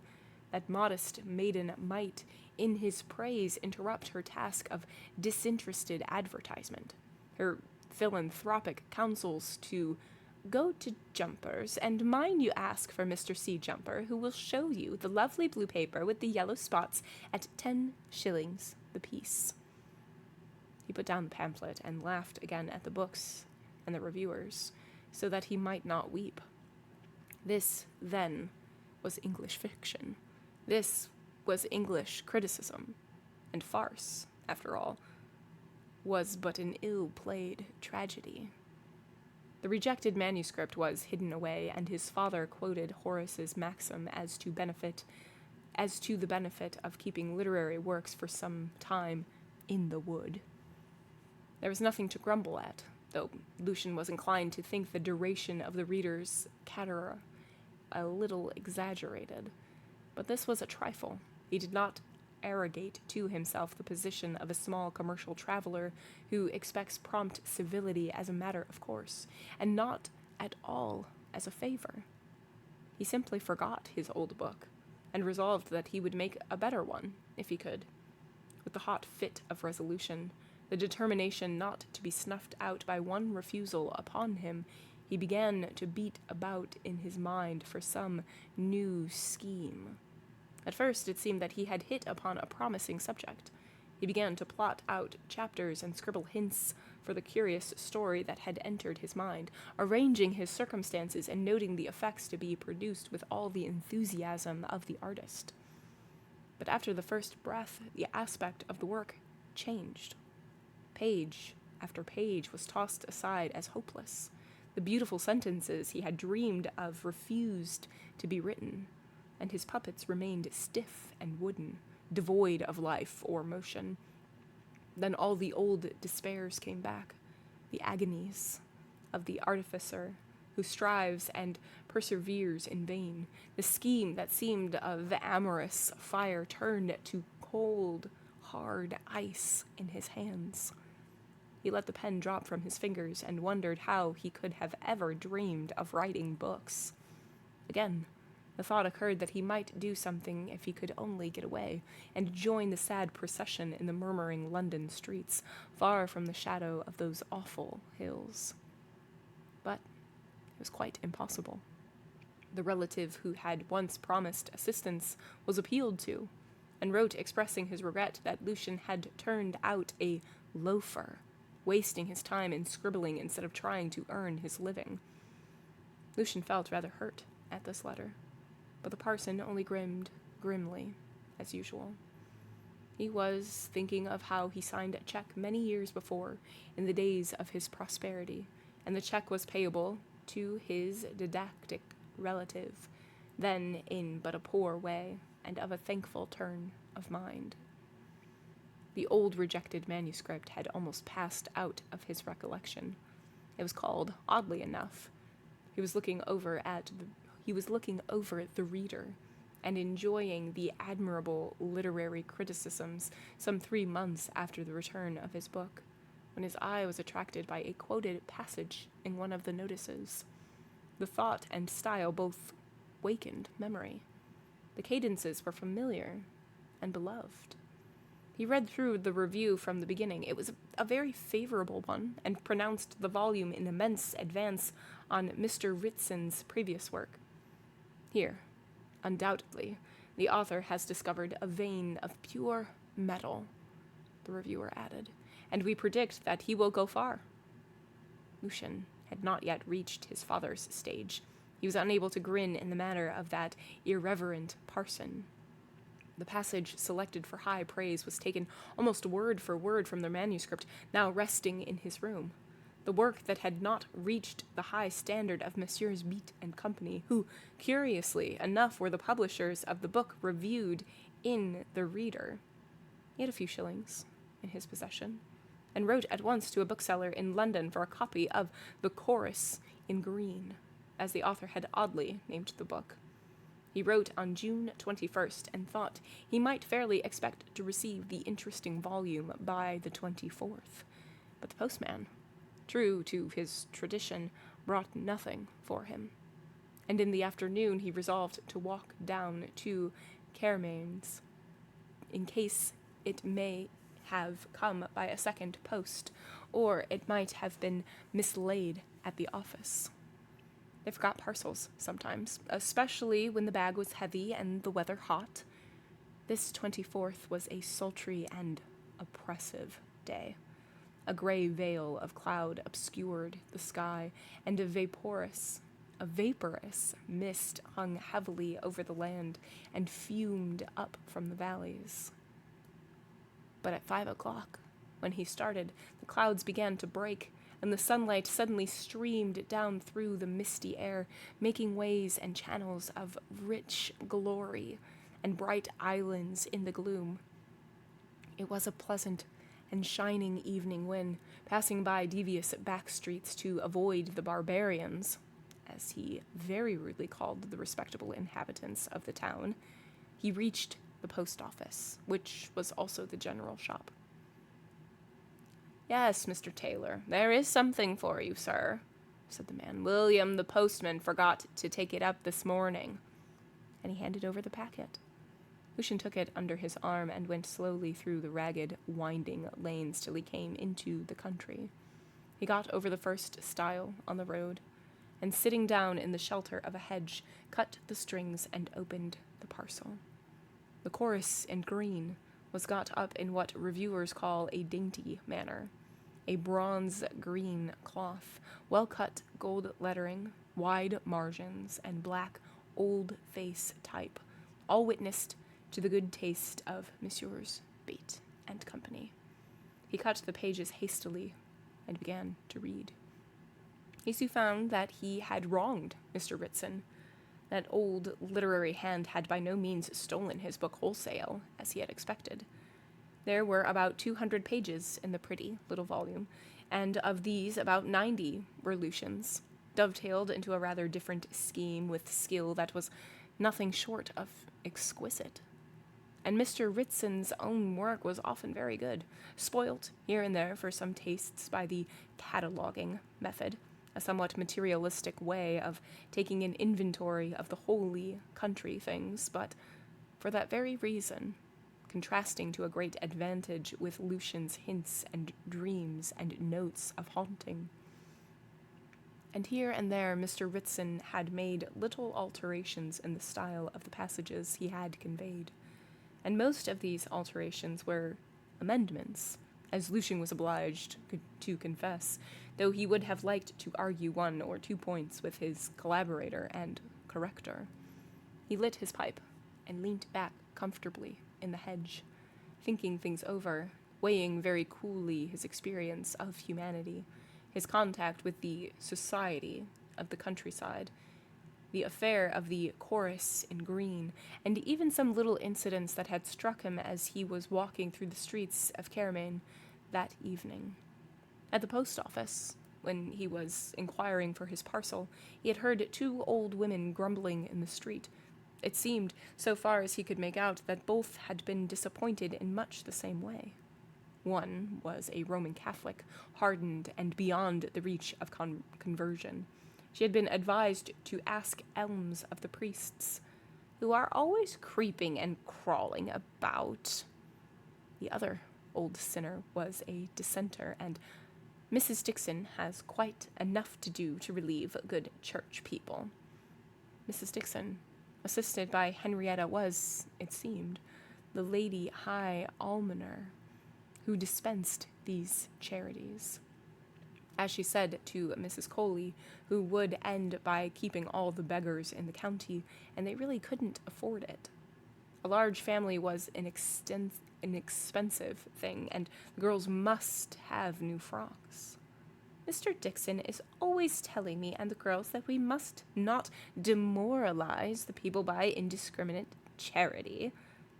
Lucian had heard of these sage counsels, and through it them as he listened to the bitter complaints of the gaunt, hungry old woman. In the back street by which he passed out of the town, he saw a large, healthy boy kicking a sick cat. The poor creature had just strength enough to crawl under an outhouse door, probably to die. He did not find much satisfaction in thrashing the boy, but he did it with a hearty goodwill.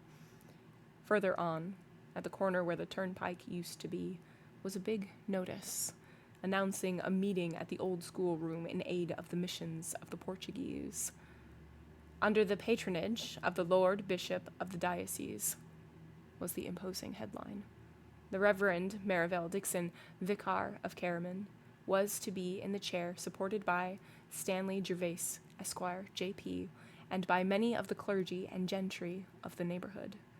Senor Diabo, formerly a Romanist priest, now an evangelist in Lisbon, would address the meeting. "Funds are urgently needed to carry on this good work," concluded the notice. So he lay well back in the shade of the hedge, and thought whether some sort of an article could not be made by vindicating the terrible Yahoos. One might point out that they were in many respects a simple and unsophisticated race, whose faults were the result of their enslaved position, while such virtues as they had were all their own. They might be compared, he thought, much to their advantage, with more complex civilizations. There was no hint of anything like the beat system of publishing in existence amongst them. The great Yahoo nation would surely never feed and encourage a scabby Hoynemum, expelled for his foulness from the horse community, and the witty dean in all his minuteness had said nothing of safe Yahoos. On reflection, however, he did not feel quite secure of his part of this defense. He remembered that the leading brutes had favorites who were employed in certain simplistic domestic offices about their masters, and it seemed doubtful whether the contemplated vindication would not bring down on this point. He smiled oddly to himself as he thought of these comparisons, but his heart burned with a dull fury. Throwing back his unhappy memory, he recalled all the contempt and scorn he had suffered. As a boy, he had heard the masters murmuring their disdain of him and of his desire to learn other than ordinary schoolwork. As a young man, he had suffered the insolence of these wretched people about him. Their cackling laughter at his poverty jarred and grated in his ears. He saw the acrid grin of some miserable idiot woman, some creature beneath the swine in intelligence and manners, merciless as he went by with his eyes on the dust in his ragged clothes. He and his father seemed to pass down an avenue of jeers and contempt from such animals as these.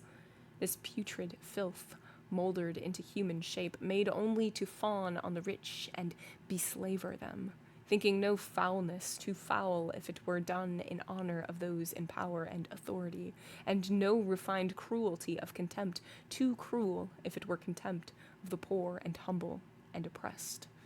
It was to this obscene and ghastly throng that he was something to be pointed at. And these men and women spoke of sacred things, and knelt before the awful altar of God, before the altar of tremendous fire, surrounded, as they professed, by angels and archangels and all the company of heaven, and in their very church they had one aisle for the rich and another for the poor. And the species was not peculiar to Caraman. The rich businessmen in London and the successful brother author were probably amusing themselves at the expense of the poor struggling creature they had injured and wounded, just as the healthy boy had burst into a great laugh when the miserable sick cat cried out in bitter agony and trailed its limbs slowly as it crept away to die.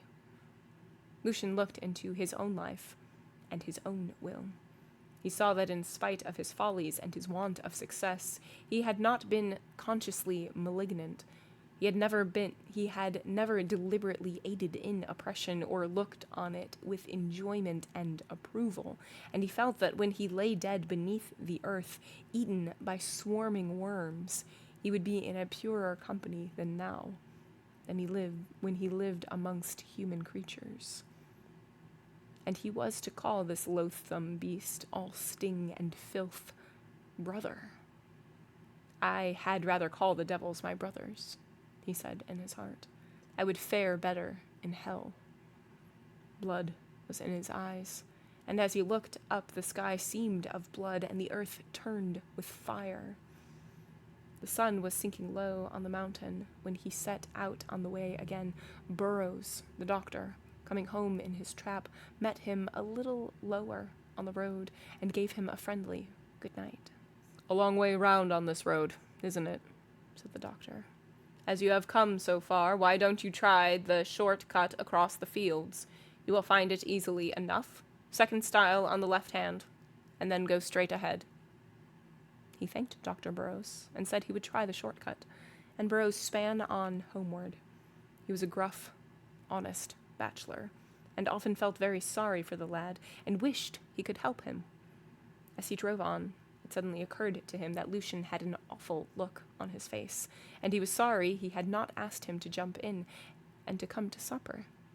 A hearty slice of beef with strong ale, whiskey, and soda afterwards, a good pipe, and certain Rabelaisian tales which the doctor had treasured for many years would have done the poor fellow a lot of good, he was certain.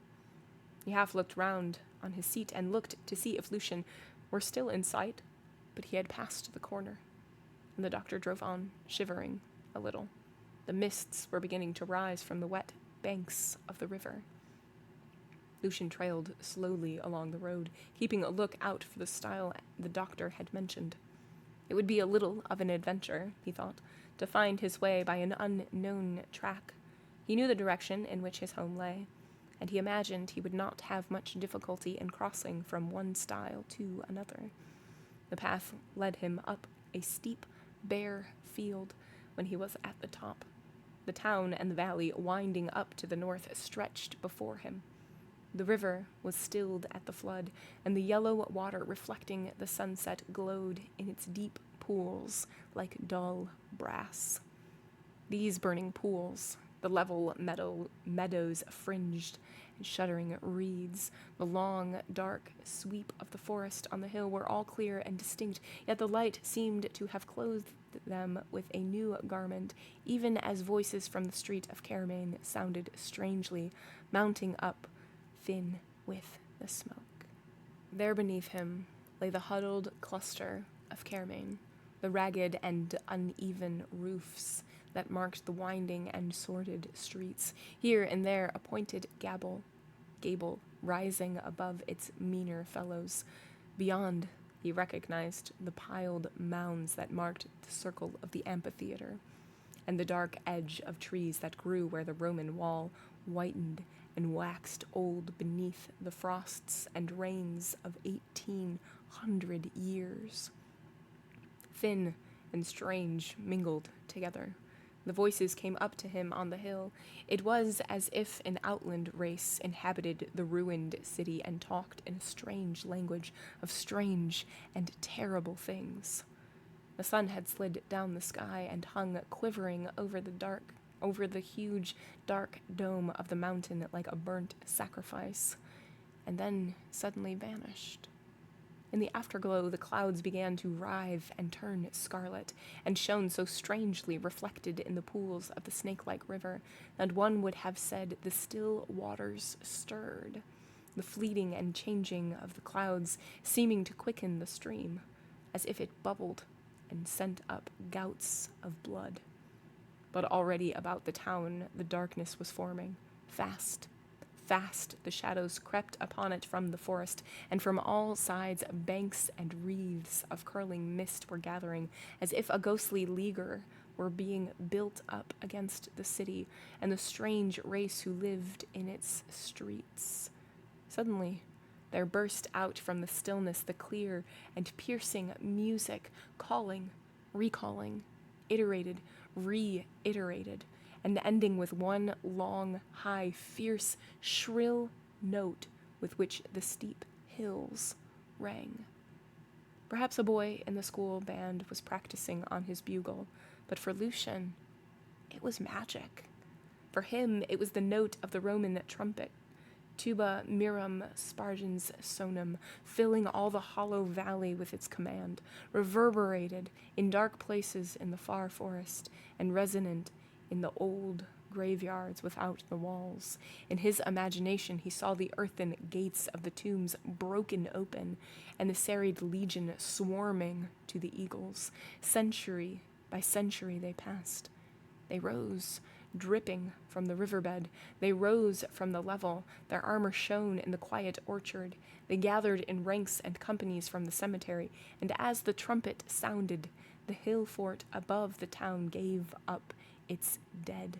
By hundreds and thousands, the ghostly battle surged about the standard, behind the quaking mist, ready to march against the moldering walls they had built so many years before. They turned sharply. It was growing very dark, and he was afraid of missing his way. At first, the path led him by the verge of a wood. There was a noise of rustling and murmuring from the trees, as if they were taking evil counsel together. A high hedge shut out the sight of the darkening valley, and he stumbled on mechanically, without taking much note of the turnings of the track, and when he came out from the wood shadow to the open country, he stood for a moment quite bewildered and uncertain. A dark, wild, twilight country lay before him, confused, dim shapes of trees near at hand, and a hollow below his feet, and the further hills and woods were dimmer, and all the air was very still. Suddenly the darkness about him glowed. A furnace fire had shot up on the mountain, and for a moment the little world of the woodside and the steep hill shone in a pale light, and he thought he saw his path beaten out in the turf before him.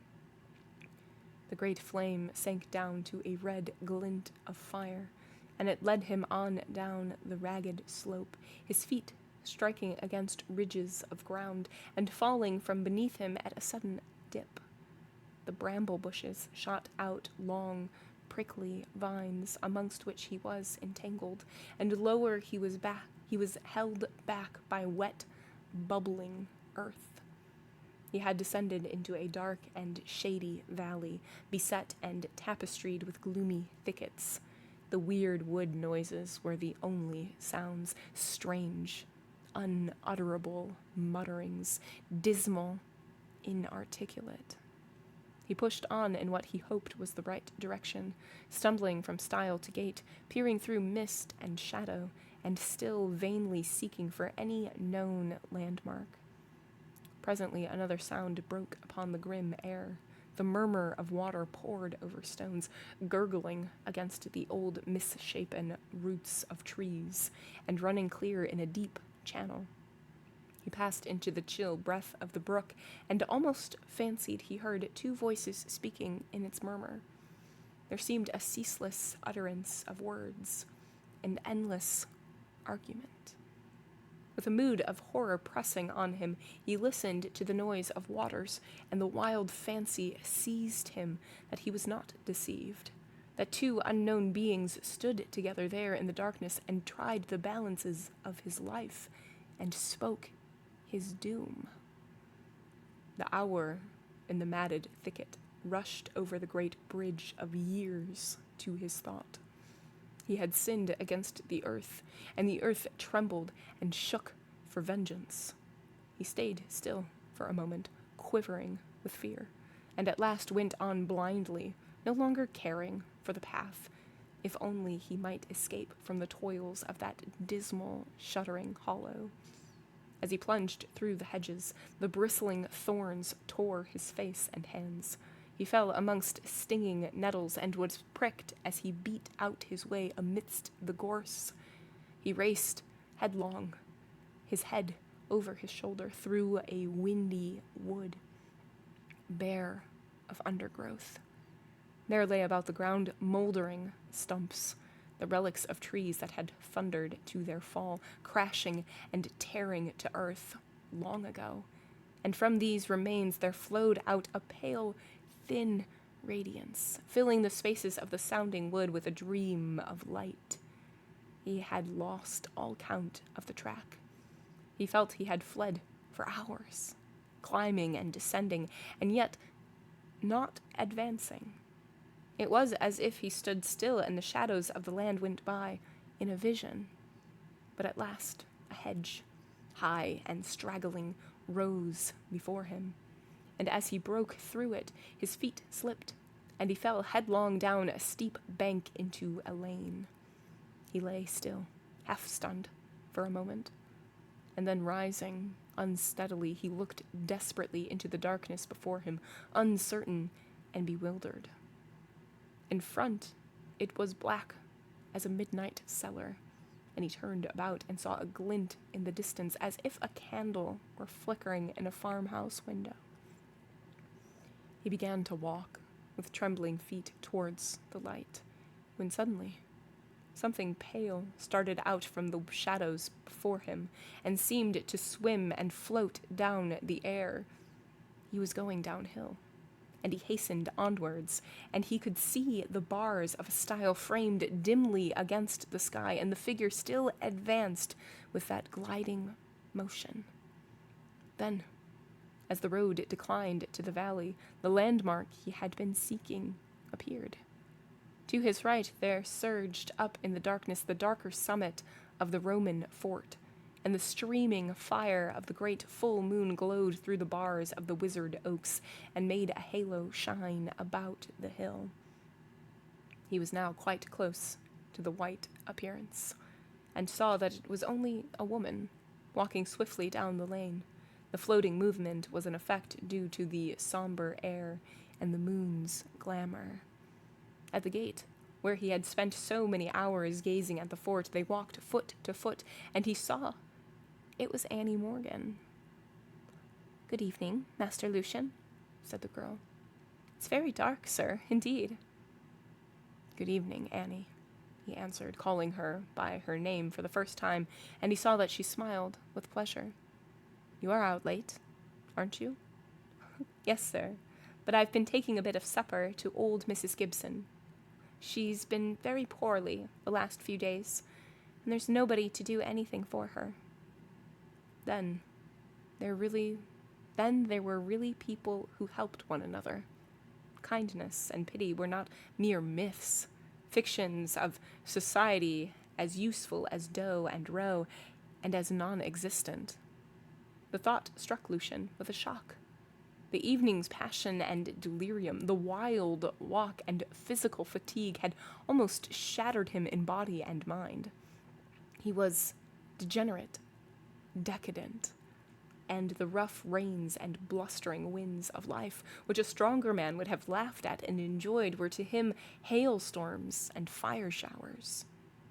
After all, Messrs. Beat, the publishers, were only sharp men of business, and these terrible Dixons and Gervaises and Colleys merely the ordinary limited clergy and gentry of a quiet country town.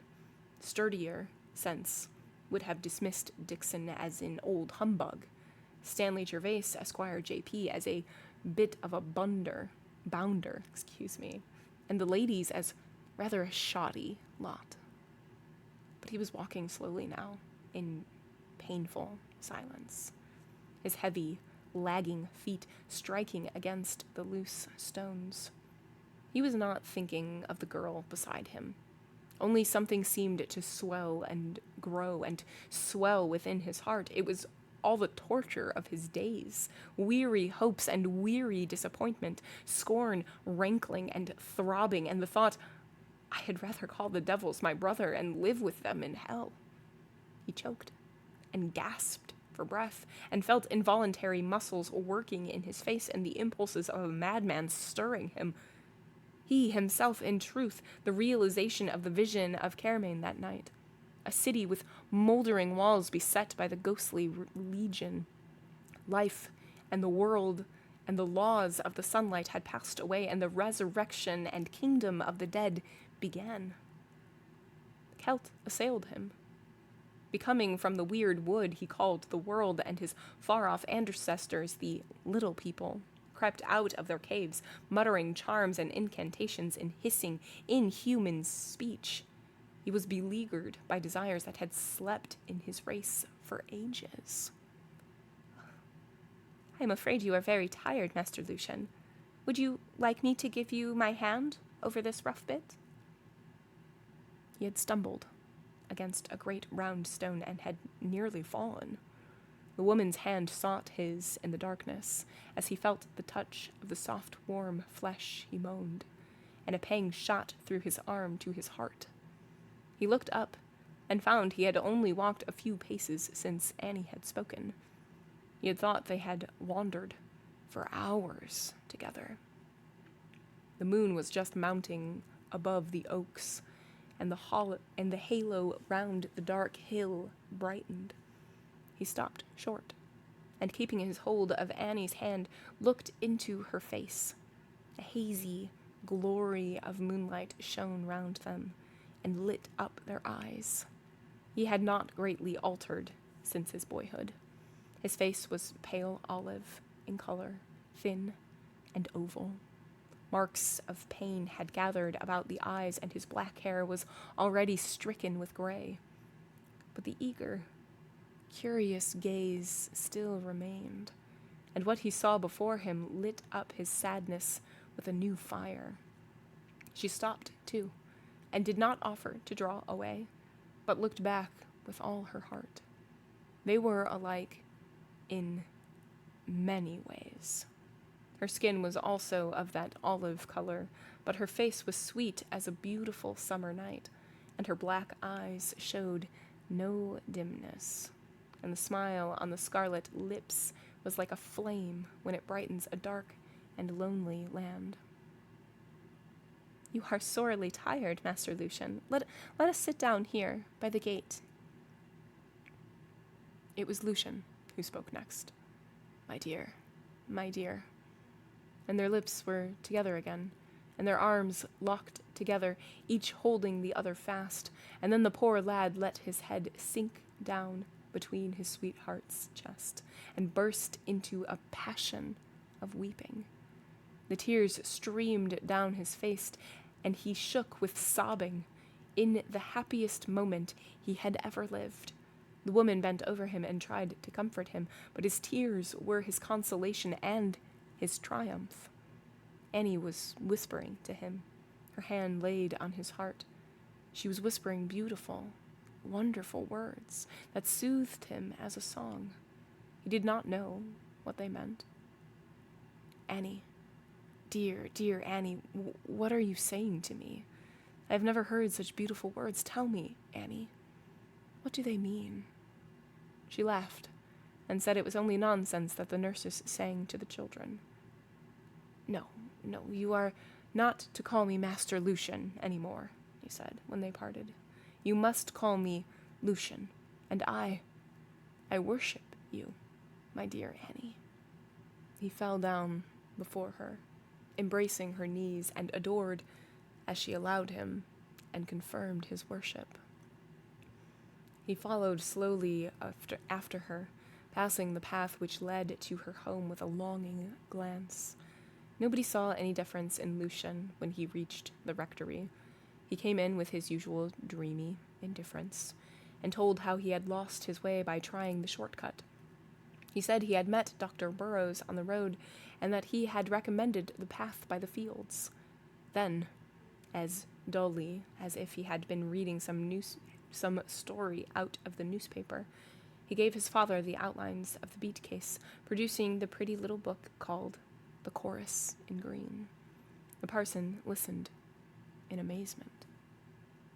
You mean to tell me that you wrote this book? He said. He was quite roused. No, not all of it. Look, that bit is mine, and that, and the beginning of this chapter, nearly the whole of the third chapter is by me. He closed the book without interest, and indeed he felt astonished at his father's excitement. The incident seemed to him unimportant. "And you say that 80 or 90 pages of this book are yours? And these scoundrels have stolen your work?" I suppose they have. I'll fetch the manuscript, if you would like to look at it." The manuscript was duly produced, wrapped in brown paper with Monsieur Beat's address label on it, and the post office dated stamps. "And the other book has been out a month?" The parson, forgetting the sacerdotal office and his good habit of grinning, swore at the office and Mr. Ritson, calling them damned thieves, and then began to read the manuscript and to compare it with the printed book. "Why, it's splendid work, my poor fellow," he said after a while. "I had no notion you could write so well. I used to think of such things in the old days at Oxford. Old Bill, the tutor, used to praise my essays, but I never wrote anything like this. And this infernal ruffian of a Ritson has taken all your best things and mixed them up with his own rot to make it go down. Of course you'll expose the gang." Lucian was mildly amused. He couldn't enter into his father's feelings at all. He sat smoking in one of the old easy chairs, taking the rare relish of a hot grog with his pipe, and gazing out of his dreamy eyes at the violent old parson. He was pleased that his father liked his book, because he knew him to be a deep and sober scholar, and a cool judge of good letters, and he laughed to himself when he saw the magic of print. The parson had expressed no wish to read the manuscript when it came back in disgrace. He had merely grinned, said something about boomerangs, and quoted Horace with relish, whereas now, before the book in its neat case, lettered with another man's name, his approbation of the writing and his disapproval of the scoundrels, as he called them, were loudly expressed, and though a good smoker, he blew and puffed vehemently at his pipe. "You'll expose the rascals, of course, won't you?" he said again. "Oh, no, I think not. It really doesn't matter much, does it? After all, there are some very weak things in the book. Doesn't it strike you as young? I've been thinking of another plan, but I haven't done much with it lately. But I believe I've got hold of a really good idea this time, and if I can manage to see the heart of it, I hope to turn out a manuscript worth stealing. But it's so hard to get at the core of an idea. The heart, as I call it," he went on after a pause. "It's like having a box you can't open, though you know there's something wonderful inside. But I do believe I've a fine thing in my hands, and I mean to try my best to work it." Lucian talked with enthusiasm now, but his father, on his side, could not share these ardors. It was his part to be astonished at excitement over a book that was not even begun, the mere ghost of a book flitting elusive in the world of unborn masterpieces and failures. He had loved good letters, but he shared unconsciously in the general belief that literary attempt is always pitiful, though he did not subscribe to the other half of the popular faith, that literary success is a matter of very little importance. He thought well of books, but only of printed books. In manuscripts he put no faith, and the Paulo post futurum tense he could not in any manner conjugate. He returned once more to the topic of palpable interest. "But about this dirty trick these fellows have played on you. You won't sit quietly and bear it, surely. It's only a question of writing to the papers." "They wouldn't put the letter in, and if they did, I should only get laughed at. Some time ago a man wrote to the reader, complaining of his play being stolen. He said that he had sent a little one-act comedy to Burleigh, the great dramatist, asking for his advice. Burleigh gave his advice and took the idea for his own very successful play. So the man said, and I dare say it was true enough. But the victim got nothing by his complaint. A pretty state of things, everybody said.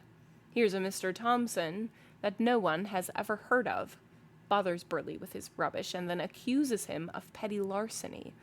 Is it likely that a man of Burleigh's position, a playwright who can make his 5,000 a year easily, would borrow from an unknown Thompson?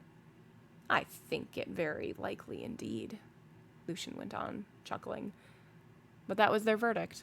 No. I don't think I'll write to the papers. Well, my boy, I suppose you know your own business best. I think you are mistaken, but you must do as you like. It's also unimportant, said Lucian, and he really thought so. He had sweeter things to dream of, and desired no communion of feeling that with that madman who had left Caerman some few hours before. He felt he had made a fool of himself. He was ashamed to think of the fatuity of which he had been guilty. Such boiling hatred was not only wicked, but absurd. A man could do no good who put himself into a position of such violent antagonism against his fellow creatures. So, Lucian rebuked his heart, saying that he was old enough to know better. But he remembered that he had sweeter things to dream of. There was a secret ecstasy that he treasured and locked tight away, as a joy too exquisite even for thought, till he was quite alone. And then there was that scheme for a new book that he had laid down hopelessly some time ago. It seemed to have arisen into life again within the last hour. He understood that he had started on a false tack. He had taken the wrong aspect of his idea. Of course, the thing couldn't be written in that way. It was like trying to read a page turned upside down. And he saw those characters he had vainly sought suddenly disambushed, and a splendid, inevitable sequence of events unrolled before him. It was a true resurrection. The dry plot he had constructed revealed itself as a living thing, stirring and mysterious, and warm as life itself. The parson was smoking stolidly, to all appearance, but in reality he was full of amazement at his own son, and now and again he slipped sly, furtive glances towards the tranquil young man in the armchair by the empty hearth. In the first place, Mr. Taylor was genuinely impressed by what he had read of Lucian's work. He had so long been accustomed to look upon all effort as futile that success amazed him. In the abstract, of course. He was prepared to admit that some people did write well and got published and made money, just as other persons successfully backed an outsider at heavy odds. But it had seemed as improbable that Lucian should show even the beginnings of achievement in one direction as in the other. Then the boy evidently cared so little about it. He did not appear to be proud of being worth robbing, nor was he angry with the robbers.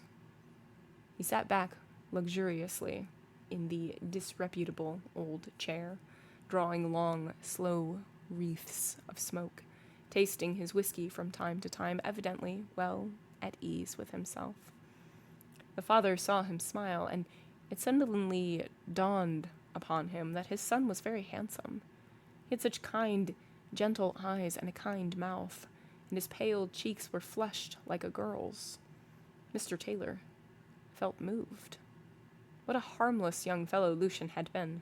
No doubt, a little odd and different from others, but wholly inoffensive and patient under disappointment. And Miss Deacon, her contribution to the evening's discussion, had been characteristic. She had remarked, firstly, that writing was a very unsettling occupation, and secondly, that it was extremely foolish to entrust one's property to people of whom one knew nothing. Father and son had smiled together at these observations, which were probably true enough. Mr. Taylor at last left Lucian along. He shook hands with a good deal of respect, and said, almost deferentially, "You must work too hard, old fellow. I wouldn't stay up too late, if I were you, after that long walk. You must have gone miles out of your way." "I'm not tired now, though. I feel as if I could write my new book on the spot." And the young man laughed, a sweet laugh that struck the father as a new note in his son's life. He sat still a moment after his father had left the room. He cherished his chief treasure of thought in its secret place. He would not enjoy it yet. He drew up a chair to the table at which he wrote, or tried to write, and began taking pens and paper from the drawer. There was a great pile of ruled paper there, all of it used, on one side, and signifying many hours of desperate scribbling, of heart-searching and rack of his brain, an array of poor, eager lines written by a waning fire with waning hope, all useless and abandoned. He took up the sheets cheerfully and began in delicious idleness to look over these fruitless efforts. A page caught his attention. He remembered how he wrote it while a November storm was dashing against the panes. And there was another, with a queer bolt in one corner. He had got up from his chair and looked out, and all the earth was white fairyland, and the snowflakes whirled round and round in the wind. Then he saw the chapter begun of a night in March. A great gale blew that night and rooted up one of the ancient yews in the churchyard. He had heard the trees shrieking in the woods and the long wail of the wind, and across the heaven a white moon fled awfully before the streaming clouds. And all these poor, abandoned pages now seemed sweet, and past unhappiness was transmuted into happiness, and the nights of toil were holy. He turned over half a dozen leaves and began to sketch out the outlines of a new book on the unused pages, running out a skeleton plan on one page and dotting fancies, suggestions, hints on others. He wrote rapidly, overjoyed to find that loving phrases grew under his pen. A particular scene he had imagined filled him with desire. He gave his hand a free course and saw the written work glowing, and action and all the heat of existence quickened and beat on the wet page. Happy fancies took shape in happier words. And when at last he leaned back in his chair, he felt the stir and rush of the story as if it had been some portion of his own life. He read over what he had done with a renewed pleasure in the nimble and flowing workmanship. And as he put the little pile of manuscript tenderly in the drawer, he paused to enjoy the anticipation of tomorrow's labor. And then, but the rest of the night was given to tender and delicious things, and when he went up to bed, a scarlet dawn was streaming from the east. End of chapter 2. Ooh, okay, again, so much has happened. But has stuff happened? Yes, actually a lot has happened. Okay, so Lucian is writing a book, and it seems almost at one point it was writing about like writer's block, like not being able to put into words what you necessarily want, or it's not coming out right, but then also at the same time like frantically writing other stories. And so he does write a manuscript and he does send it in to be published, and he doesn't hear back for a while, and he's like, that's odd. So he writes to the office that he sent it, and they're like, oh yeah, the reviewer had a head cold, and so he wasn't able to do it. We'll get it to you by the end of the week. And so 3 weeks later,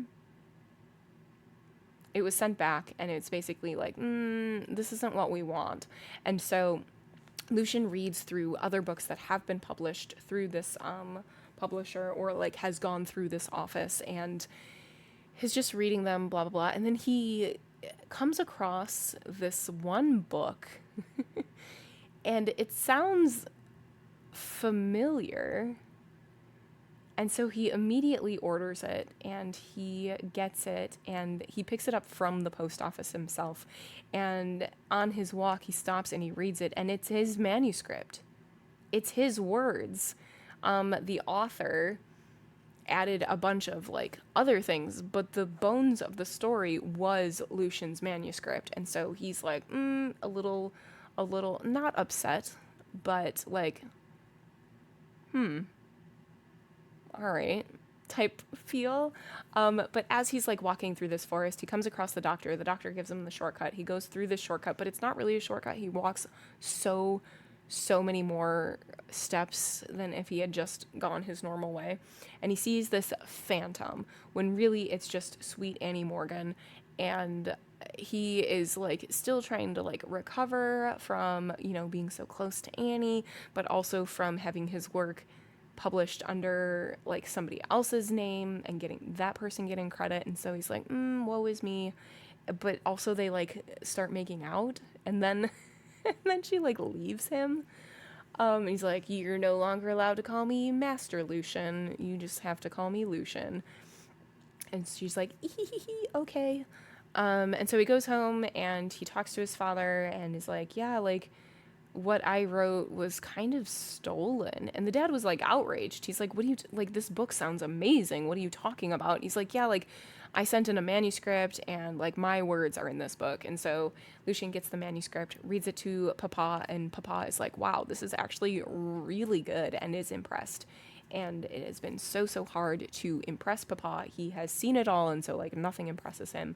And it sort of ends with Lucian just being inspired and sparked to write out his book, his next book that he had ideas for. And so he's frantically writing, and he has like the actual words that are going to be in his manuscript with, and then like on the other pages, just like ideas, notes, like things of like where he wants to go, that sort of thing. And this book seems very, very much a writer's book. Just like talking about like all of the different like processes and like a nightmare of somebody stealing your work. And I really enjoy it. And I just really enjoy the descriptions that we've gotten so far of like the outside, but then also how like your imagination is also tinging your experience for things. And even just the idea of memory, something that is unpleasant. Now looking back, it's like, oh, well, I guess it wasn't so bad. I guess this is kind of like a happy memory. And like, I just find that fascinating. Absolutely fascinating. Well, we definitely do not have time to read another one. These chapters are just so long, and the next one is over an hour long. So I think that's going to be where we end tonight. We will pick back next week. Also, I think that Arthur Machen is doing such a good job of having like this underlying horror, underlying decrepitness throughout his descriptions, and I'm really loving it. And there's commentary on like society with like everybody has somebody to like look down on and like be a scapegoat for something, and then also with like religion, like there's commentary on that as well. And I just think that it's so good. There's so much happening, and I feel like it's one of those things that like you can read this book in many different ways and pick up different things, whether you're looking for the specific things or not. I think that's really cool. So thank you all for being here. It was a pleasure. And as always, whether you lurk, whether you chat, I 1000% appreciate you. And I 1000% appreciate your support. If I don't see you next time, I hope to see you very soon.